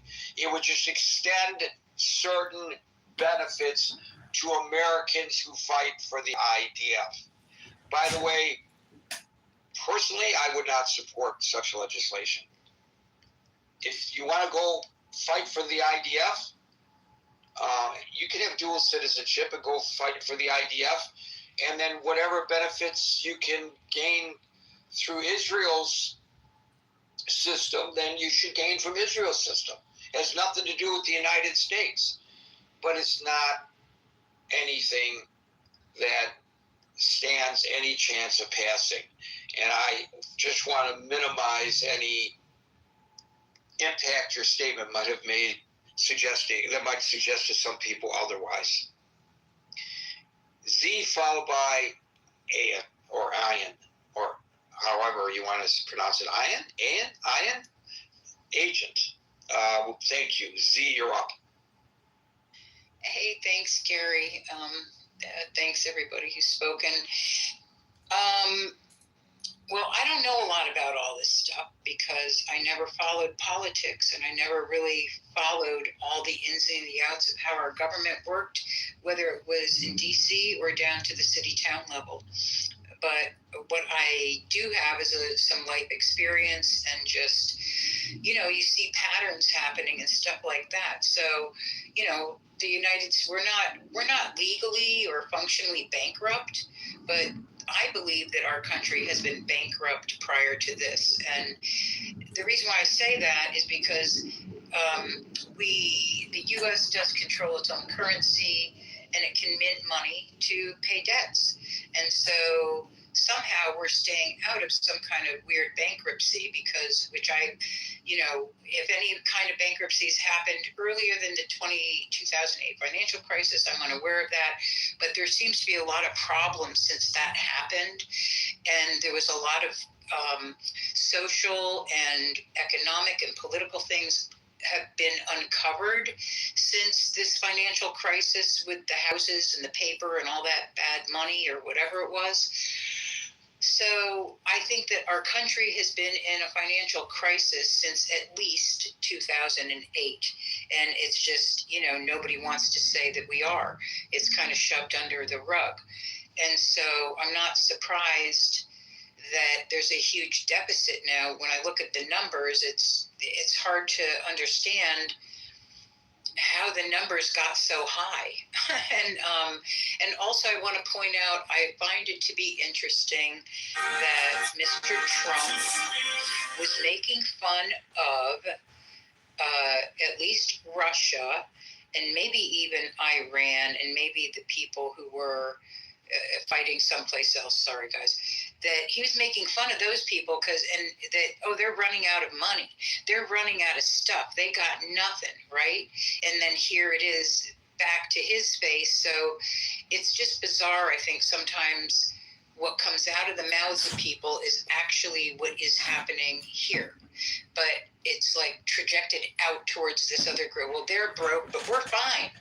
So that's not true, because right now, what's happening in the USA is that their programs like Medicare and like all the food programs are all being cut. They're all cut. And I'm not going to get into all the different ways about it, but there are people suffering in my little zip code who don't have food, who have no medical care, and are on waiting lists to see a doctor till 2028. And the other one that was hysterical was, we can see you in 2030. We're going to make you an appointment. So you guys can go do the research on that if you want to. But so in terms of the bankruptcy of this country, and is the Pentagon running out of money? Absolutely. Who knows where all this money went? That's a lot of money just to run around and end up in funny little pockets someplace. Also, I also was like, hey, I was born in 61, Vietnam. That war was nonsense and baloney. Of course, I had no idea that it was, and I was saluting the flag and standing there during the whole thing, and MIA bracelets and POW and going on walks, and I didn't even know what was going on. I just saw the pictures in the magazines and thought, holy shit, I got to do something. And little kids running away from bombs. I mean, I'm like, what the heck?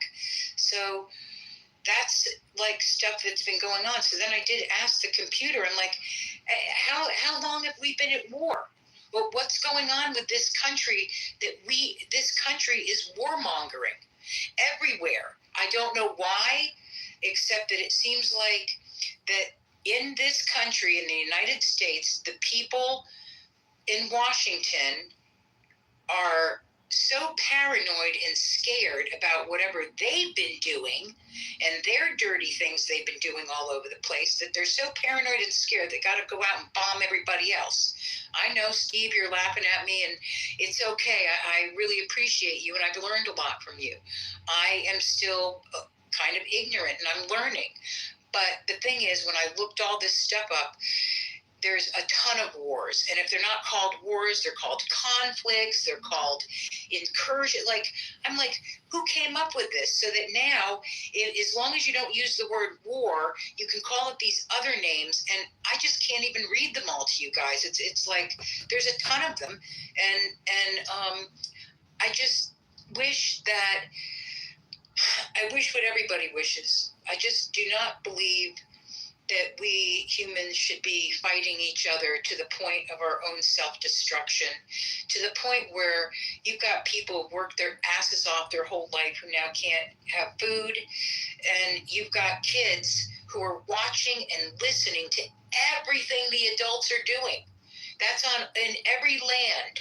This is what kids do, you know, and it just makes me incredibly sad, very angry that this is, you know, born into a world of war, and it's still going on. But I'm grateful that I live in a country that I can say these things, and that I can disagree with people, and that I can make reports if I have to. Even if, you know, I am grateful for anybody who laid their life down for people here. And that's a lot of men and women. And that's the other part, is it kind of makes me want to cry, because it's like disrespecting people who already gave their life. And we just continue to loop in this bizarre kind of insane thing while people say they believe in God. this is hard for me. So I just wanted to say that and to say thanks. And I really do love all you guys, even if I disagree with you. I'm learning, and we're going to have disagreements anyhow. So thanks for having me up. And to everybody listening, I love you guys too. And thanks for participating and being here. And I'm done speaking. Thanks. Thank you, Z. Well, straight from the heart for sure. So Medicaid and SNAP, which used to be called food stamps. Food stamps, yeah. Yeah, they experienced unbelievable reductions from the One Big Beautiful Bill Act, and I would think that people who lost some of those benefits would question why that act would be called the One Big Beautiful Bill, because to them it certainly was not. It's the largest legislative cut to health care and food assistance programs in U.S. history. I cut $187 billion with a B from the SNAP over a 10-year window. And there are restrictions to who can qualify now. You have to work or attempt to work or something like that. And there are income deductions and immigrant eligibility bans. And SNAP Ed was a nutrition program, a program to provide nutrition education to low-income communities. In other words, instead of eating chips, this is what you should be eating healthy. Gone. Medicaid, I think you said Medicare, but I know you meant Medicaid. Yeah, no, Medicare has been cut. I'm not kidding. I don't know about Medicare, but Medicaid has been cut to by $1 trillion. $1 trillion. So, I know that the United States has shouldered a lot of responsibility for maintaining the peace worldwide, and that's extremely costly. But if you look at some of the other nations of the world, you see that from the cradle to the grave, they take care of their people in a manner in which we do not. And if you look at the medical outcomes, there are some countries that you would consider third world. Oh, I would never go there. I hope if I ever travel there, I won't get sick. Well, statistically, the outcomes in some of those countries are better than they are in the United States. So we're not, I think there's some things we're not doing correctly. Thank you, Z. We'll go to Ann, followed by Steve. It's Ann like an Ann Rand, right? Correct. So I'm looking at usdebtclock.org. Total U.S. debt is at $40 trillion. That's $114,000 per U.S. citizen, and for the debt per taxpayer, it's $356,000.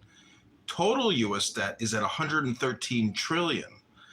The reason why I bring these up is because we've already lost almost 20 Americans fighting Iran and hundreds of U.S. soldiers injured. The cost is at over $100 billion now with this war. I know a lot of titles are clickbait titles, but truly America has papered over our conflicts for well over 100 years, and we don't even win the wars. And if you look at what's happening in Russia with Ukraine, the Ukrainians just launched a massive blitz with hundreds of attack drones, and the cost of those attack drones are insignificant compared to the amount of money that we're pouring into our ineffective weapon systems. We have nuclear weapons. If we want to win this war and half of their country is in military garb, we could detonate nuclear weapons on the largest cities in Iran and devastate them and win the war overnight. But we wouldn't have to spend another $100 billion or lose hundreds of more of U.S. soldiers. We could win the war with our technology, with atomics, with nuclear weapons. But do we have the willpower to kill millions of innocent Iranians? Do we have the will to win? We do not. but we have the will to fund a global military industrial complex, because it's not just American corporations, it's European corporations sucking at our congressional deficits. It's not just Americans profiting from this war. It is Europeans, Italians, Germans, French, British, all profiting off of our deficit spending. And so all I want to say is that thank God we have Donald Trump, because this is a pressure cooker. And we've ripped the bandage off, and every night we are devastating Iran with new, fresh attacks. And we will have the weapons and the will, as long as we have our glorious orange MAGA president, to exact the will of this war, which has been cooking for 40 plus years. And finally, we've taken out the most radical, evil Islamic terrorists on planet Earth. These aren't Japanese practicing Zen, flying kamikazes. These are apocalyptic Islamic terrorist pirates. And I am so glad that Donald Trump is our president instead of alcoholic Kamala Harris. Thank God we have a warrior president willing. There's evidence to support that she's an alcoholic. So She is an alcoholic. Didn't you see her 4th of July party photos and videos? She was slurring. She drinks gin and vodka all day long. But that's not important. What's important is that we're going to win this war, no matter how long it takes, or how many Iranians we have to kill, or how many hundreds of billions we have to spend. We're going to win this war because Donald Trump is a winner and America is a winning nation. Finally. Thank you all for listening. I am complete. Well, first of all, it's not necessarily justice by others, even public figures. When first those aspersions, such as you just did. So please restrain yourself in the future. And secondly, the discussion today is how they don't have the money to prosecute this war. So it sounds to me that what you're just articulating is no more than wishful thinking. How, if they don't have the munitions, if they're expending more munitions than they are developing, how is this great savior of humanity from this Islamic fundamentalist regime going to affect what you just said?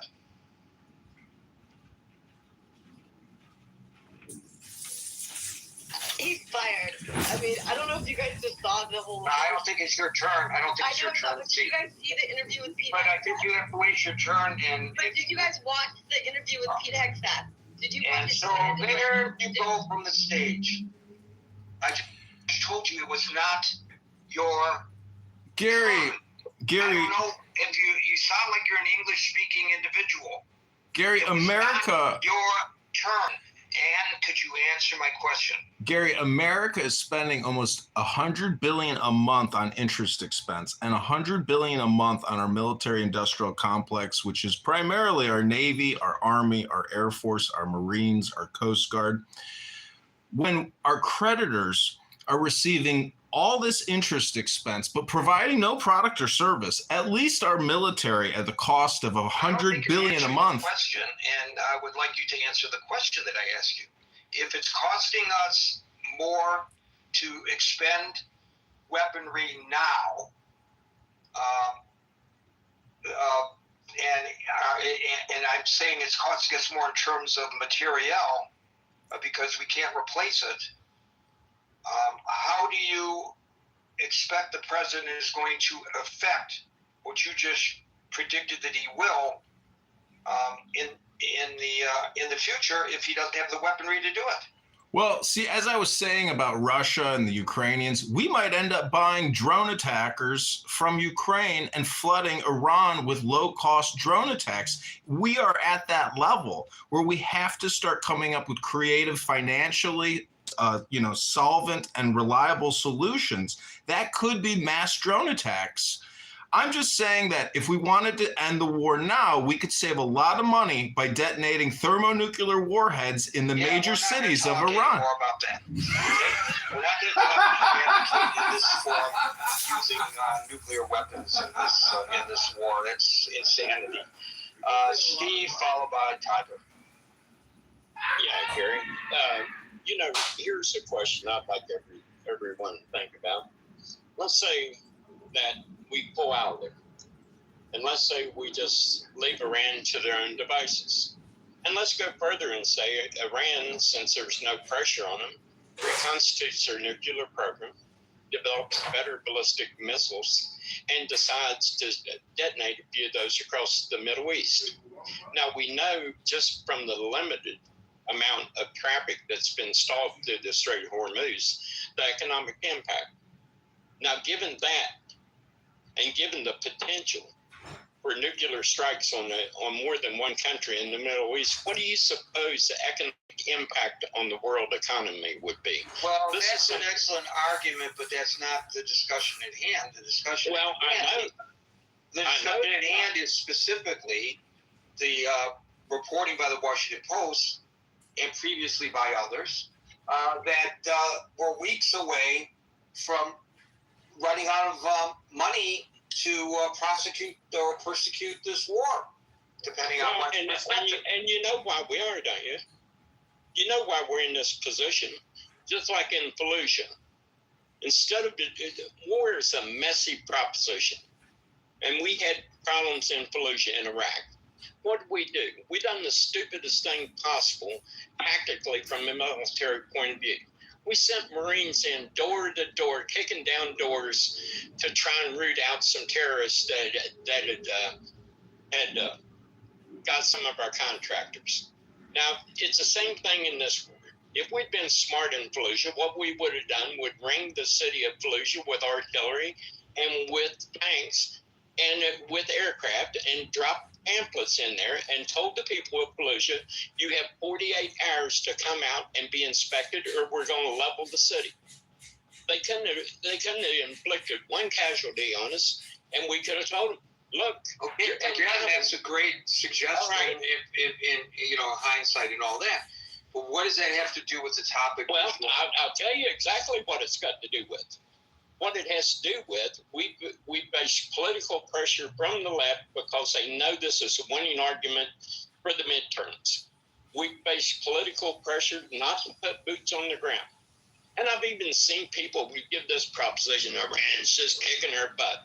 No, the only reason we're in this situation that we're in right now is because we've engaged in a little battle of ping pong with missiles and drones, instead of using the full force because we have not got the political backing to go in and prosecute this war like it needs to be prosecuted. Are you making the same argument for nuclear weapons? No, I'm not. But you said full force.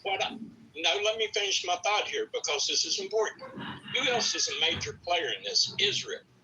We should have went to Israel and told them we're going to form a joint group, put boots on the ground in Karg Island and along the coast, strip Iran of their ability to do anything in the Strait of Hormuz, shut down their oil facilities, and go fully aggressive. As long as we're playing ping pong with them, we're shooting Patriot missiles and all these high-tech missiles while they're flying drones. We're playing their game. But if we would have prosecuted this because this is a political, not a military thing, and anyone with a brain in their head to think that Iran has the military might to stand up to us is insane. The only reason this is going on is because we are in a political war, as we always get into, like we got in Afghanistan, and we're not unleashing the full power. We should go to Israel and say, look, we're going to take Karg Island. We're going to strip the coast away from Iran. We're not going to go full inland on an invasion. We're going to strip them down to where they have absolutely nothing that they can do. And we're going to take away this ability for them to do anything in the Strait of Hormuz. But instead of doing that, we're burning through money because we want to play ping pong with Iran, which is playing into their game. Anybody that's ever played athletics knows this. This is what you do. when you play someone in a sport or in a war, you force them to play from their weakest point. We're letting Iran play from their strongest point, and it's draining us dry. But as long as we got people sitting on the sideline like this guy saying, you know, in the Washington Post, trying to make these political snipes, or people saying, oh, you can't do this or that. And as long as we're constrained by that, instead of fighting a tactically sound military engagement that would strip Iran of its ability to do what they're doing, of course you're going to be in this position. Because you're not fighting from a military point of view, you're fighting from a political. When I even seen someone say, Excess has won war and he's going to lose it. Are you serious? The only way we lose this war is political. It's not military. Anybody that was a military commander would say, you go in and you take the coast. You take Carg Island. There's another island down there where they get a lot of their stuff in that they take inland that supports their economy. You strip them of the ability to function as a nation. And you say, there, okay, deal with that. But instead, we want to sit there and play ping pong. We spend $1 million a shot. They spend whatever a low-cost drone is a shot. Of course they're going to win. But it's not tactically because you're militarily superior. It's because we as a nation do not have the kahunas or the political will to fight a war and prosecute it like it needs to be fought. And that's the bottom line behind all this. Well, I'm going to challenge you a little bit about that, because there were meetings up on the Hill, and the reporting is, and we talked about it yesterday, that both Democrats and Republicans felt that when Excess et al. Went up onto the Hill to request $63 billion emergency appropriations for this war, that they're reticent to do so, not just the left that finds political advantage to this, but Republicans as well, because the administration, they said, failed to articulate exactly how they would expend that money. So, of course, Congress is their responsibility to determine what monies are appropriated, and they said no. And it's not just the Democrats, it's the Republicans as well, Steve. Gary, are you really telling me that if this thing falls apart, Hakeem Jeffries won't be the first guy to the mic just slobbering on himself about how badly we handled this war? Of course he would, but that's not what I just said. And I know it's not. You know, and sometimes I think I say things and I'm not very good at articulating. I think I'm pretty good at articulating, but that's not what I said. I said they ran out. They're running out of money. According to the Washington Post, they're weeks away from not being able to prosecute this war. Weeks. Okay. So said that they recently went up to the Hill to get support for over $60 billion of emergency funding that the administration felt that they needed. And both the Republicans and the Democrats are reticent to do so now. Maybe for the Republicans as well. Maybe for the Republicans as well. Let me ask you a question. Can I say it? Go ahead. Maybe for the Republicans as well. It's a case of. Go ahead. I'm sorry. Maybe for the Republicans as well. It is a case of they're looking at the midterm elections and they don't want to appropriate any more money before the midterms. I don't know their reasoning. Of course it is. But I do know that in interviews with the media, several of them said the reason that they were not amenable to this approach to give them the money that they need is because the administration hasn't been able to give a clear-cut answer to them about what is the mission and what are you going to do with the money. Well, let me ask you this. What if Excess goes up to the Hill and says, look, here's what we're going to do. We're going to go to the Israelis. We're going to form a joint force, infantry. We're going to take over Carg Island. We're going to take over that other island. I forget the name of it. that has the supplies that comes into Iran from the outside that they funnel through. It's called Yeah. Okay. We're going to do that, and we're going to further take strategic spots along the coast so that we impede their ability. And this is going to be probably 100,000, 200,000 men. But we're going to go in, we're going to put our boot on their neck, and we're going to make them say uncle, and we're going to take control of that strait. That's our plan, Congress. Are you down with that?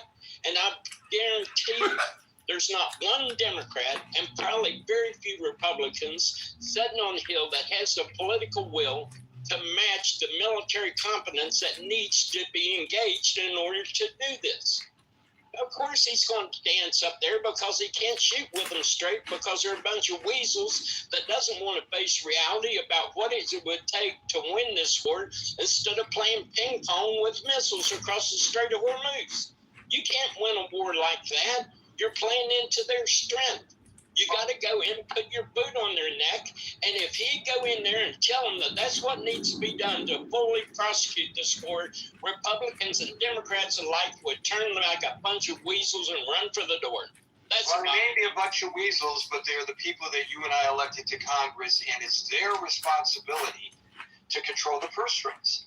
So you've got to. So you've got, if you want to. Too, Gary, it's their responsibility to be asked. Okay, let's say we do nothing and we allow Iran to reconstitute their nuclear weapons, and that area of the world that is so important to world economy, they set off a couple of nuclear weapons in the Middle East and it turns into chaos, and then the world economy collapses. Are you ready for that? And they would not have a thing to say. They weasel their way out. That's the reality of what we're dealing with. That's the reality of what they're unwilling to face. And that's the reality of why we're sitting here playing ping pong across the Strait of Hormuz instead of facing the military situation the way it needs to be faced and prosecuted the way it needs to be prosecuted. And until we do that, just like in Vietnam, we'll have someone like Jane Fonda in North Vietnam when our bombing campaign was actually taking an effect on them, standing there crying about how bad the United States is. Let me tell you, war is bad.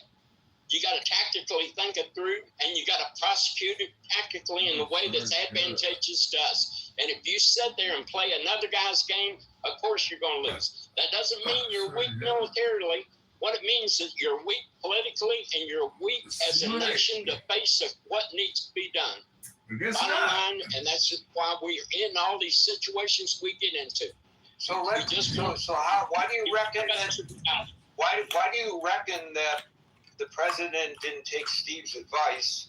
I'm not saying it sarcastically, because presumably the military experts at the Pentagon would have said, "This is what we have to do, Mr. President." Why do you reckon he didn't do that in the beginning? Well, because, Gary, he knows that he's facing a midterm. He knows he's got the political left nipping at his heels. He knows people like in our own chat that every time something goes halfway wrong, will sit there and blow it out of proportion to something that tactically is not what it is. He knows he's got a group of Republicans that don't have the spine to see this thing through like it needs to be done. War is an ugly thing. You got to prosecute it like you're mean to win it. You can't play around with it. You can't play ping pong and think you're going to win these kind of things. And so you suggesting the president went in with a losing strategy nonetheless? Well, he went in and he thought he could play that game of ping pong. He thought he could decapitate the leadership and he could get out and wouldn't have to face the song and dance. But guess what? The Iranians were resilient. And now the reality of militarily what should have been done in the beginning is staring him in the face, and he has to go in front of a Congress that doesn't have the will or the political kahunas to say, hey, look, this problem needs to be solved. If it's not, in 20 years, the whole Middle East economy could collapse and could take the world economy with it too. And we run and hide from it, and we wonder why we elect these people. That's it. That's all I can say about it because it's got me fired up. So you're suggesting that we are in this mess or quagmire, whatever terminology you want to use, because the President of the United States, the Commander-in-Chief, miscalculated. not because of Congress. Because remember, I'm saying he probably thought that he might be able to get away with it. But he probably was told by his generals, look, if plan A don't work, you might have to go to plan B. And plan B is not the plan that is palatable to the congressman, and it's not even palatable to the citizens of this country, that if you believe this is a justifiable war, that you can't even absorb $4 a gallon gas. I don't like to pay it, but if I thought that paying $4 a gallon for gas right now would save the Middle East from going into a death spiral and take the world economy with it, and my kids 20 years later wouldn't have to face it, yeah, I'd be willing to pay that $4 now to get them out of the mess that may occur in 20 years. This is insanity at its highest level. so if I recall, and correct me if I'm wrong, there was a great deal of frustration in Congress that the president started prosecuting this, claiming that he could do so without their approval for 60 days under the law, without seeking the advice and consent of Congress. So he unilaterally went in there and tried a strategy that failed. And now you want to blame Congress because that strategy failed? He's the one who extended. He's the one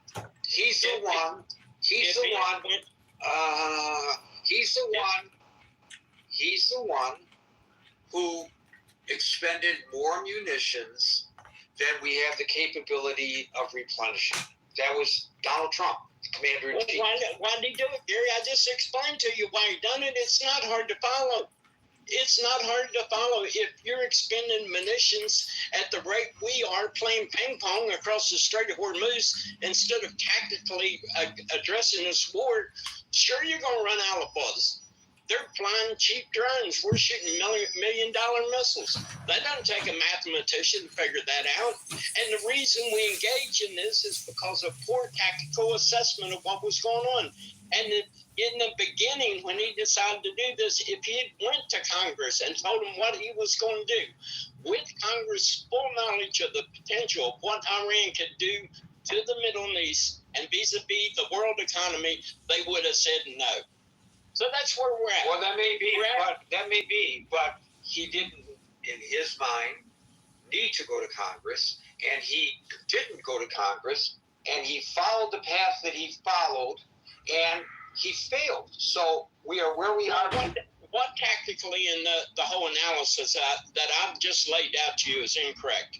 What is wrong with Israel joining with the United States to take Karg Island? Could there be casualties? Yes. Was there casualties in World War II? Was there casualties in the Civil War? Was there casualties in the Korean War? There's always going to be casualties. Right. But you've got to ask yourself, is it justifiable? Right. But that's not what he decided to do. He took a different tactic that failed. So the reason we are where we are today, because he probably knew, as you know, that there are a bunch of weasels, to use your terminology, in Congress, and he could never get the money that he needed. So he had to be successful in the first 60 or 90 days, depending on how one interprets that authorization that the president could do so unilaterally, and he miscalculated. So he miscalculated what the Iranian people would do, but he calculated into this the political will of the Congress to address the situation in the Middle East. Now, hey, if we pull out there tomorrow, we're going to have everyone saying, well, Pete Hegseth doesn't know how to run a war and Donald Trump is incompetent, blah, blah, blah, which totally misses the point of how we prosecute this war and why. But we will also be left with this inevitable question that if we do, and no president has been able to address this problem with Iran and the instability it's going to inject into the Middle East and inevitably into the world economy, and we're sitting there with our hands over our eyes going, la, la, la, la, la, la, la, like this problem don't exist. Get a freaking grip, people, get a grip. But see, your argument keeps obfuscating the question, and I'm gonna move on to the next person, because I'm not arguing what the proper tactics would be. If I'm your son and you give me an allowance and I go spend that money on, waste that money, I could have invested it, I could have used it, to buy transportation, to have a job, whatever. But instead I wasted it on booze, or I wasted it on girls, or I wasted it on drugs, or whatever I wasted it on. And then I come back to you and I say, and I know when I come back that you're going to be my weasel dad, and you're not going to give me any more money. Is that your fault or my fault? I'm the one who miscalculated how to manage the money that I was given. You totally ignored the ping pong analogy I give you and why we're in this situation to begin with. We're burning but we're in this situation to begin with because we will not address it properly. Right, but you will not acknowledge, and I don't know why not, the buck stops at 1600 Pennsylvania Avenue. This was a strategy of the President of the United States. Not a strategy of Congress. Congress wasn't even consulted. Well, Gary, the funding stops at Congress, don't it? The president can only engage in the funds that he gives you. How can you drive a Ferrari when you can't get the loan? You don't think you have the funds to do to take those two islands? Well, I don't know. I think it would have probably there had been so many variables in there that you could have very well had to went back and went to Congress for more funding. Those are variables that you got to know the answer to. And if you're dealing with a group of people that doesn't have the political will to solve a problem tactically in the way that it needs to be addressed militarily, then you're fighting with two hands tied behind your back. Do you think if the president had sent troops on the ground, a joint operation with Israel, as you say, into those two islands, and then determined that they need more money to continue to prosecute that Congress would say, no, let those service members just hang out to dry out there? Or do you think that they would come up with the money? Well, Gary, I can only hear the chatter right now. It's ringing through my head. That's all I got to say. This is political will. This is tactics, tactical military tactics being addressed in a proper way, and the will to prosecute an enemy. Once you've seen that decapitation doesn't work in the way we have the military might, we have the ability to do it. We lack the political and civil will to prosecute a problem that eventually is going to blow up in everyone's face. And when it does, I may not be here, but when it does, I don't want to hear anyone cry about it, because everyone knew it was here. And they turned their back and went, la, la, la, la, la. That's it. I don't know whether people are turning their back and going, la, la, la. Oh. Gary, can I be next? What's that, Ellen? I said, can I be next after you two finish? Yeah. Go ahead, Ellen. Are you guys done? Yeah, go ahead. I'm done, Alan. I'm sorry I took so long. No, Steve. You said most of the thing. It was in my heart for a long, long time. Both of you are right. Gary is right in one area, and you are right in another area. The only thing we're missing in here is they have element inside our government. They have element all over the place, and we don't have shit over there they can help us. And these people, you think Iran didn't know it's going to get to this place? These mullah, they didn't know it's going to get to this point. They didn't know the Congress is going to fight the president is going to fight the Congress, and then the peoples, as soon as they get pinched in the pocket a little bit, they're going to go wacko. And they are over there. Not a single Iranian can get up and say why my rent from 5 million jumped to 5 billion. They don't have that ability, but we do have. We extreme, we do. This is the part I don't understand. I'm probably never going to understand until I die. This war shouldn't be in this point. This war should be done. The first 12 days of attack cut these mullahs, these murder, hands down. And all of a sudden, President Trump says, ceasefire. Actually, So, Freudian slip because of this. That doesn't make sense to me. Passover. You go in full power, you go and get in, and you're almost done, and you had 80 million people behind you. This is the part I don't understand. 80 million people. They were screaming to get rid of this regime. They were willing to help you. That's what they did to Mossad. Mossad lived in Tehran for many, many years. By themselves? No, with the help of people. And you got this administration bypass that, says ceasefire, and there you go. Negotiation. You think Iranian, they didn't know? They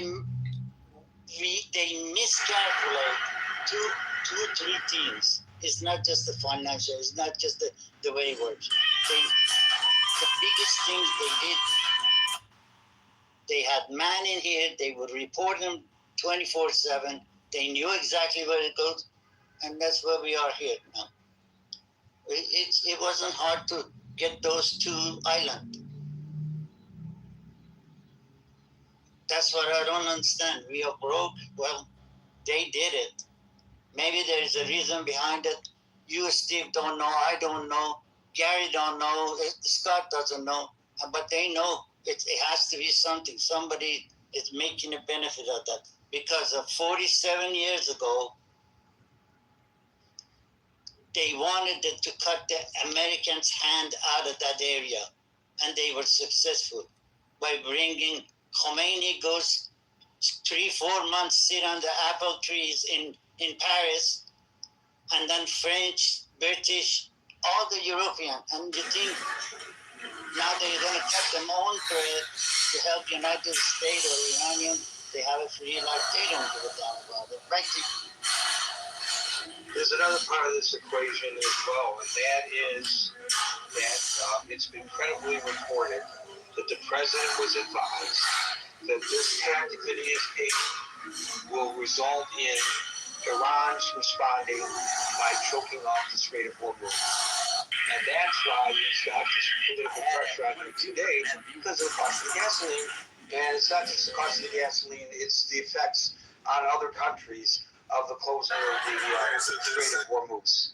So he was told, he had the intel, he should have known that this was going to be the counterpunch. It's not just playing ping pong with Iran. The counterpunch was going to be closing the Strait of Hormuz, and they did. And now they got the Houthis claiming that they're going to close off another waterway to the Saudis. This is an expansion of this war, which is not a declared war, by the way. Thank you, Alan. We'll go to Tiger, followed by William.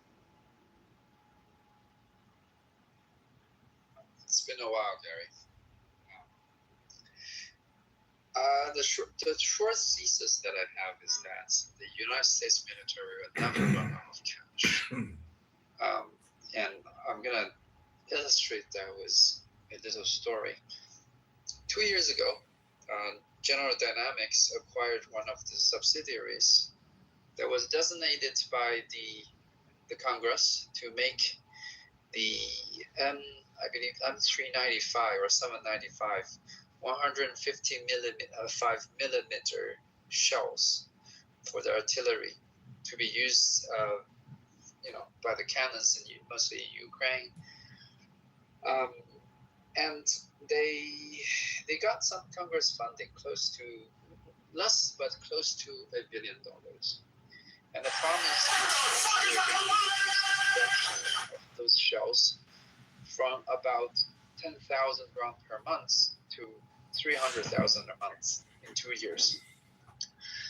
They took this money and they did a report. They say there are some existing outdated production lines of the old M107 shells that is also 155 millimeter. And they purchased 3 of those production lines and claim that they can revamp the production lines and ramp up the production to meet the Department of Defense or Department of War requirements. And 2 years after that, they report that the shells they have produced do not meet the quality standards that is required for the type of projectile. They have not produced one shell. They have produced some shells. No, they have not produced a single shell. They haven't produced a single shell as required under the contract. They have not produced a single shell as required under the contract. It's worse than what you were suggesting. Like you say, as required. So you know about the story, Gary. So maybe you can tell the story. Well, we did. We discussed it yesterday. So yeah, I'm aware. Okay. Well, the short message is that they are now asking $1 billion more of those, Congress funding. Even that General Dynamics also pledged $200 million of their own money, which they claim has already been put into the production lines. And it looks like Congress is going to fund them again. And all that money being thrown into these production lines for military hardware. If you think about it, they do 2 things. The first thing is that they line up projects. But in a way, they're also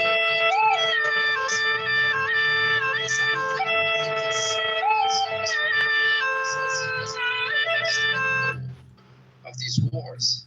I think one of the goals is to use the war as an excuse not only to enrich some people, but also to try to increase the productivity of the United States industrial base. And despite the fact that they have produced no usable shells after close to $1 billion of funding, in a way they're achieving that.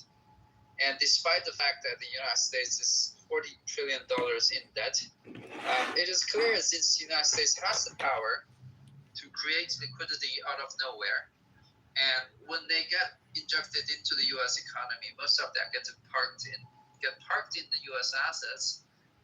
That will basically show up as appreciation of the U.S. stock market. Everybody is happy. People are getting rich. Economy numbers will look good. It's an afterthought what happens in Iran in a sense. It's also an afterthought for this administration, at least what will happen in the long run to the U.S. debt. And I think that's something that the American people should really be really vigilant about. And after all, my assessment is that the Iran war, regardless of the result, will not advance U.S. As long as I know that you're listening, John, I just want to share with you why I'm confused. So you can just listen.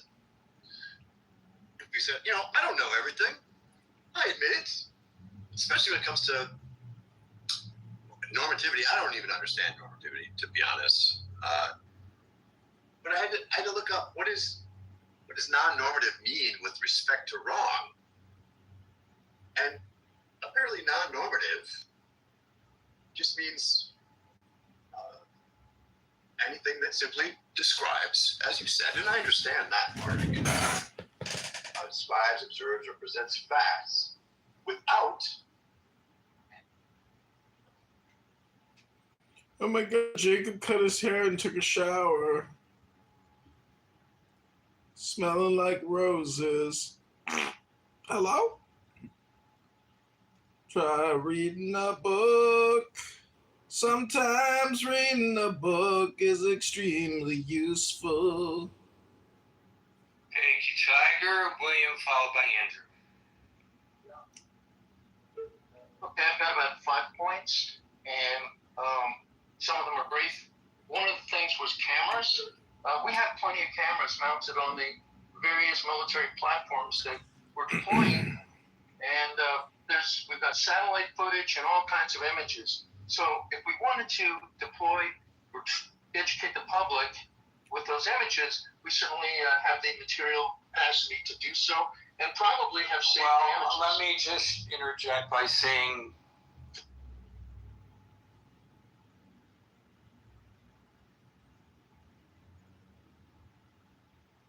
Next, the following text is between the points of the pentagram, starting at upper right. The words below are arced in a circle.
Now ye shall know that the chosen priest, the oxel of infinite space,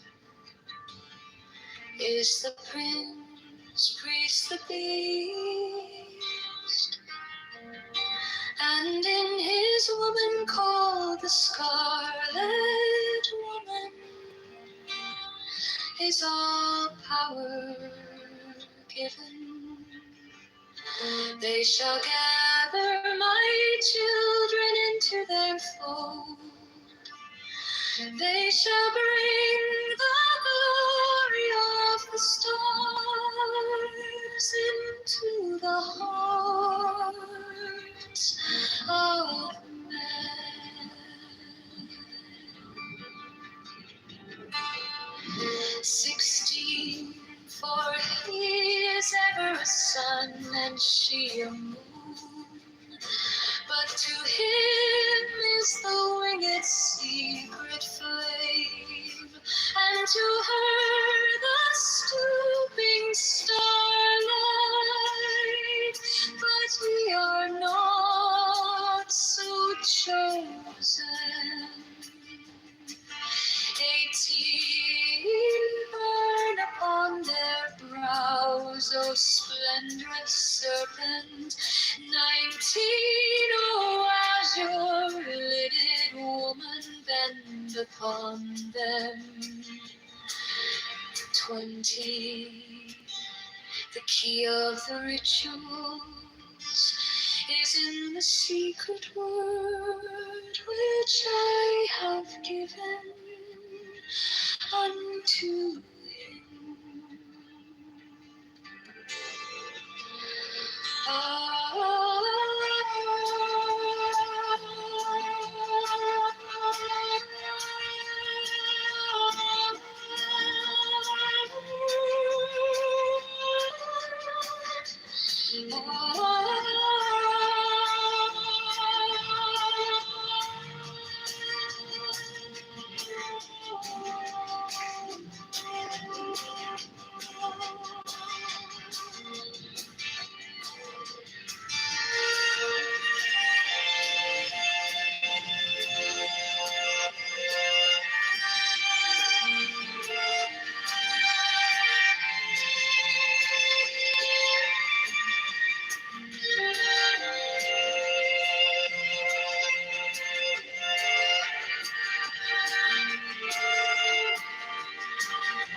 are fools that men adore, both their gods and their men of fools. 12 come forth, O children, under the stars, and take your fill of love. 13 I am above you, and in you my ecstasy is in yours. My joy is to see your joy.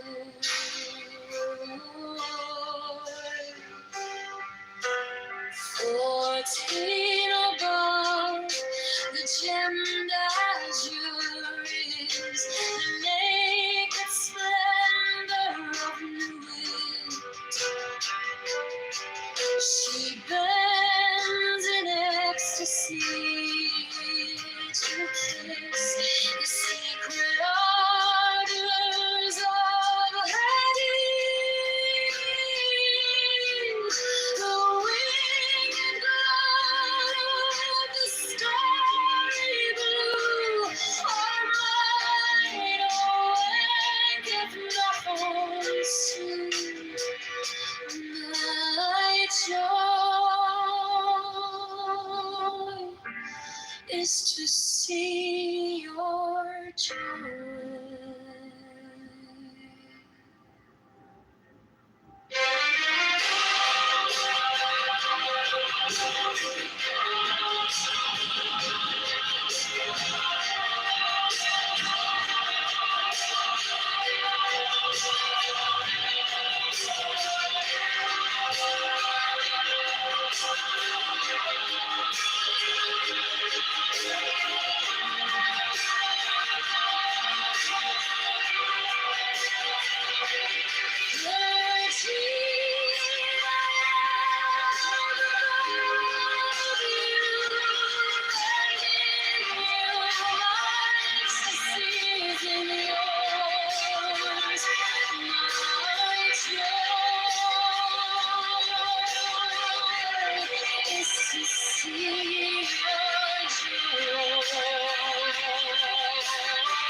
Fourteen above, the gemmed azure is the naked splendor of new light. She bends in ecstasy to kiss the secret ardors of Hades. The winged glow, the starry blue are mine, awaketh Nahon soon. My joy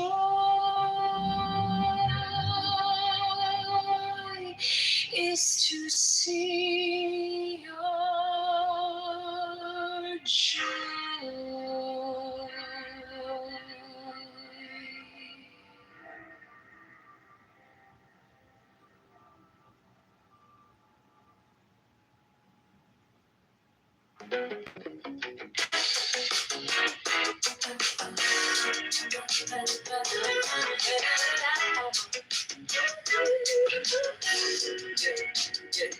I was waiting for a sign to start, like a map drawn out in the dark. Now the city's calling out my name to choose a brand new path. Yeah, yeah. Tired of watching from the side while the streets and dreams collide. So I take one step with my vote. Time to change this heavy load. Baby, we don't need to know it all. Maybe we just need to vote, so we keep moving anyway. Chicago choose a brighter day. Go to Chicago, Mayor, vote for calm. Let your voice lead the way. Every choice rewires me. Every vote unlocks the key. We want tax reform today. Vote John Kitover, pave the way. Doubt's still riding in our head, but it won't get the final say. We can rise and stand as one. Go Chicago starting today. We don't need a perfect line, just a reason, just a sign. Every inch we claim is ours. Every step can raise the bar. Go slow, go fast, just don't go back. Trust the rhythm in this town, time to lift our future now. So we keep moving anyway. Chicago, stand up, have your say. Go to ChicagoMayElection.com. Vote John Kitover today. Just rewire me. Every vote unlocks a key. We want tax reform right now. Oh, Chicago, rise up now. Mine is the head of the man, and my inside is keen as the hawks by my bed I invoke thee. I am the only begotten child of my father and mother. My father is dead. My mother bore me with labor and pain and fear. By my body I invoke thee.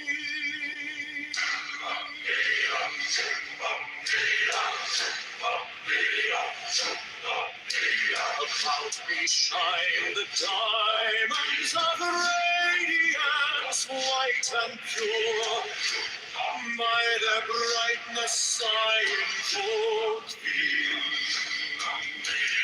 Mine is the red triangle, reverse the sign, given of none, save it thee, O Lord. By the Lord I invoke thee. Mine is the garment of white, sown with gold, the flashing of day that I wear. By my robe I invoke thee. Mine is the sign of Apophis and Typhoon. By the sign I invoke thee. Mine is the turban of white and gold, and mine the blue fear of the entire. By my crown I invoke thee. My fingers tremble on the beat of her, so run I after thee in thy car of glory. By my fingers I invoke thee. I bear the wand of double power in the voice of the Master. By the word I invoke thee. I know the dark ways of music and the song that I made of all to invoke thee. Strike the master chord, draw the flaming sword, silent conquering Lord, Horus Avenger.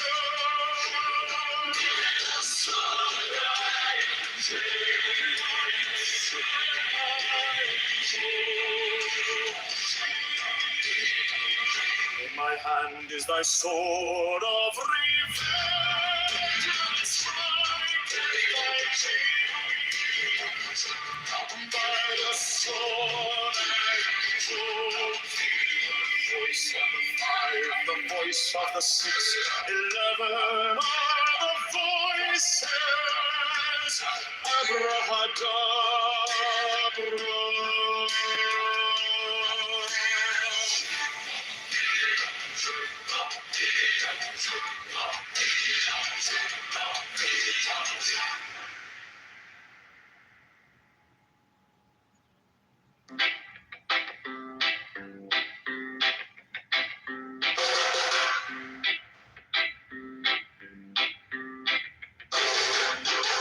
Mine is the head of the man, and my insight is keen as the hawks. By my head I invoked it.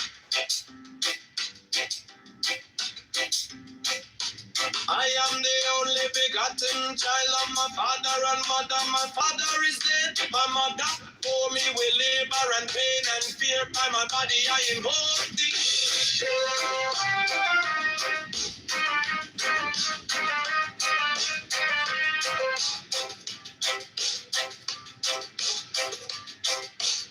Upon me shine the diamonds of radiance, white and pure.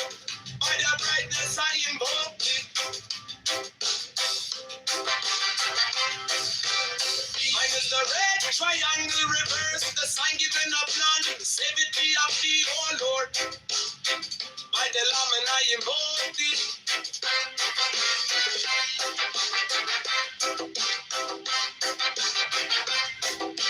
Free mine is the garment of white, sewn with gold. The flashing of eye that I wear by my robe, I invoke thee. Mine is the sign of a prophet and typhon. By the sign I invoke thee. For mine is the turban of white and gold, and mine the blue figure of the intimate. By my crown I invoke thee. My fingers travel on the beads of pearl, so run I after thee in thy car of glory. By my fingers I invoke thee. I hear the bond of double power in the voice of the master. Abrahadabra, by the word I invoke thee. Be mine are the dark blue waves of music in the song that I made about to invoke thee.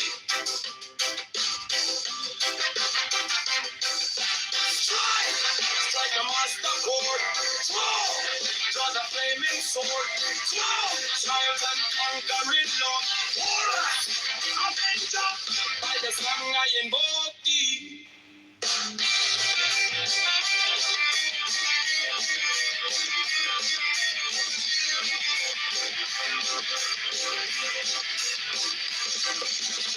In my hand is my sword of revenge.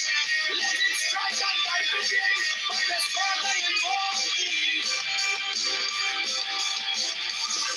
The voice of the fight, the voice of the 611 are the voices. Abrahadabra.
Remaining in the sign, the invocation concludes.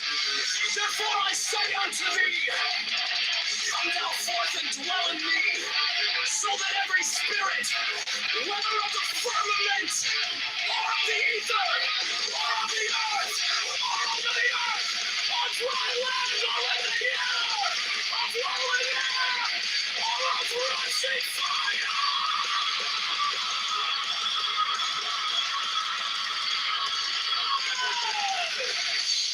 and every spell and scourge of God, the vast one might be there.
Did anybody else hear that definition? What y'all? I want to ask him to actually define it. Straight to it, like let's just hear his definition. But based on what he was saying, I wanted to know what. It asked me a question. Alvin, thank you so much for that. That was a great exercise. Alvin, thank you so much. I appreciate you. David, what's up? Yeah, it's not a question. I just wanted to apologize for earlier on today. No. Don't worry about it, David. I'm only messing around. Well, we kind of ruffled it. We roughing here. Don't worry. Yeah, so Honey Badger and I have a little bit of a history, and just to kind of, because he wouldn't let me get it out, and I had to leave to go back to work. But I told him that, he just likes to be whatever. So I told him that Christianity, I mean,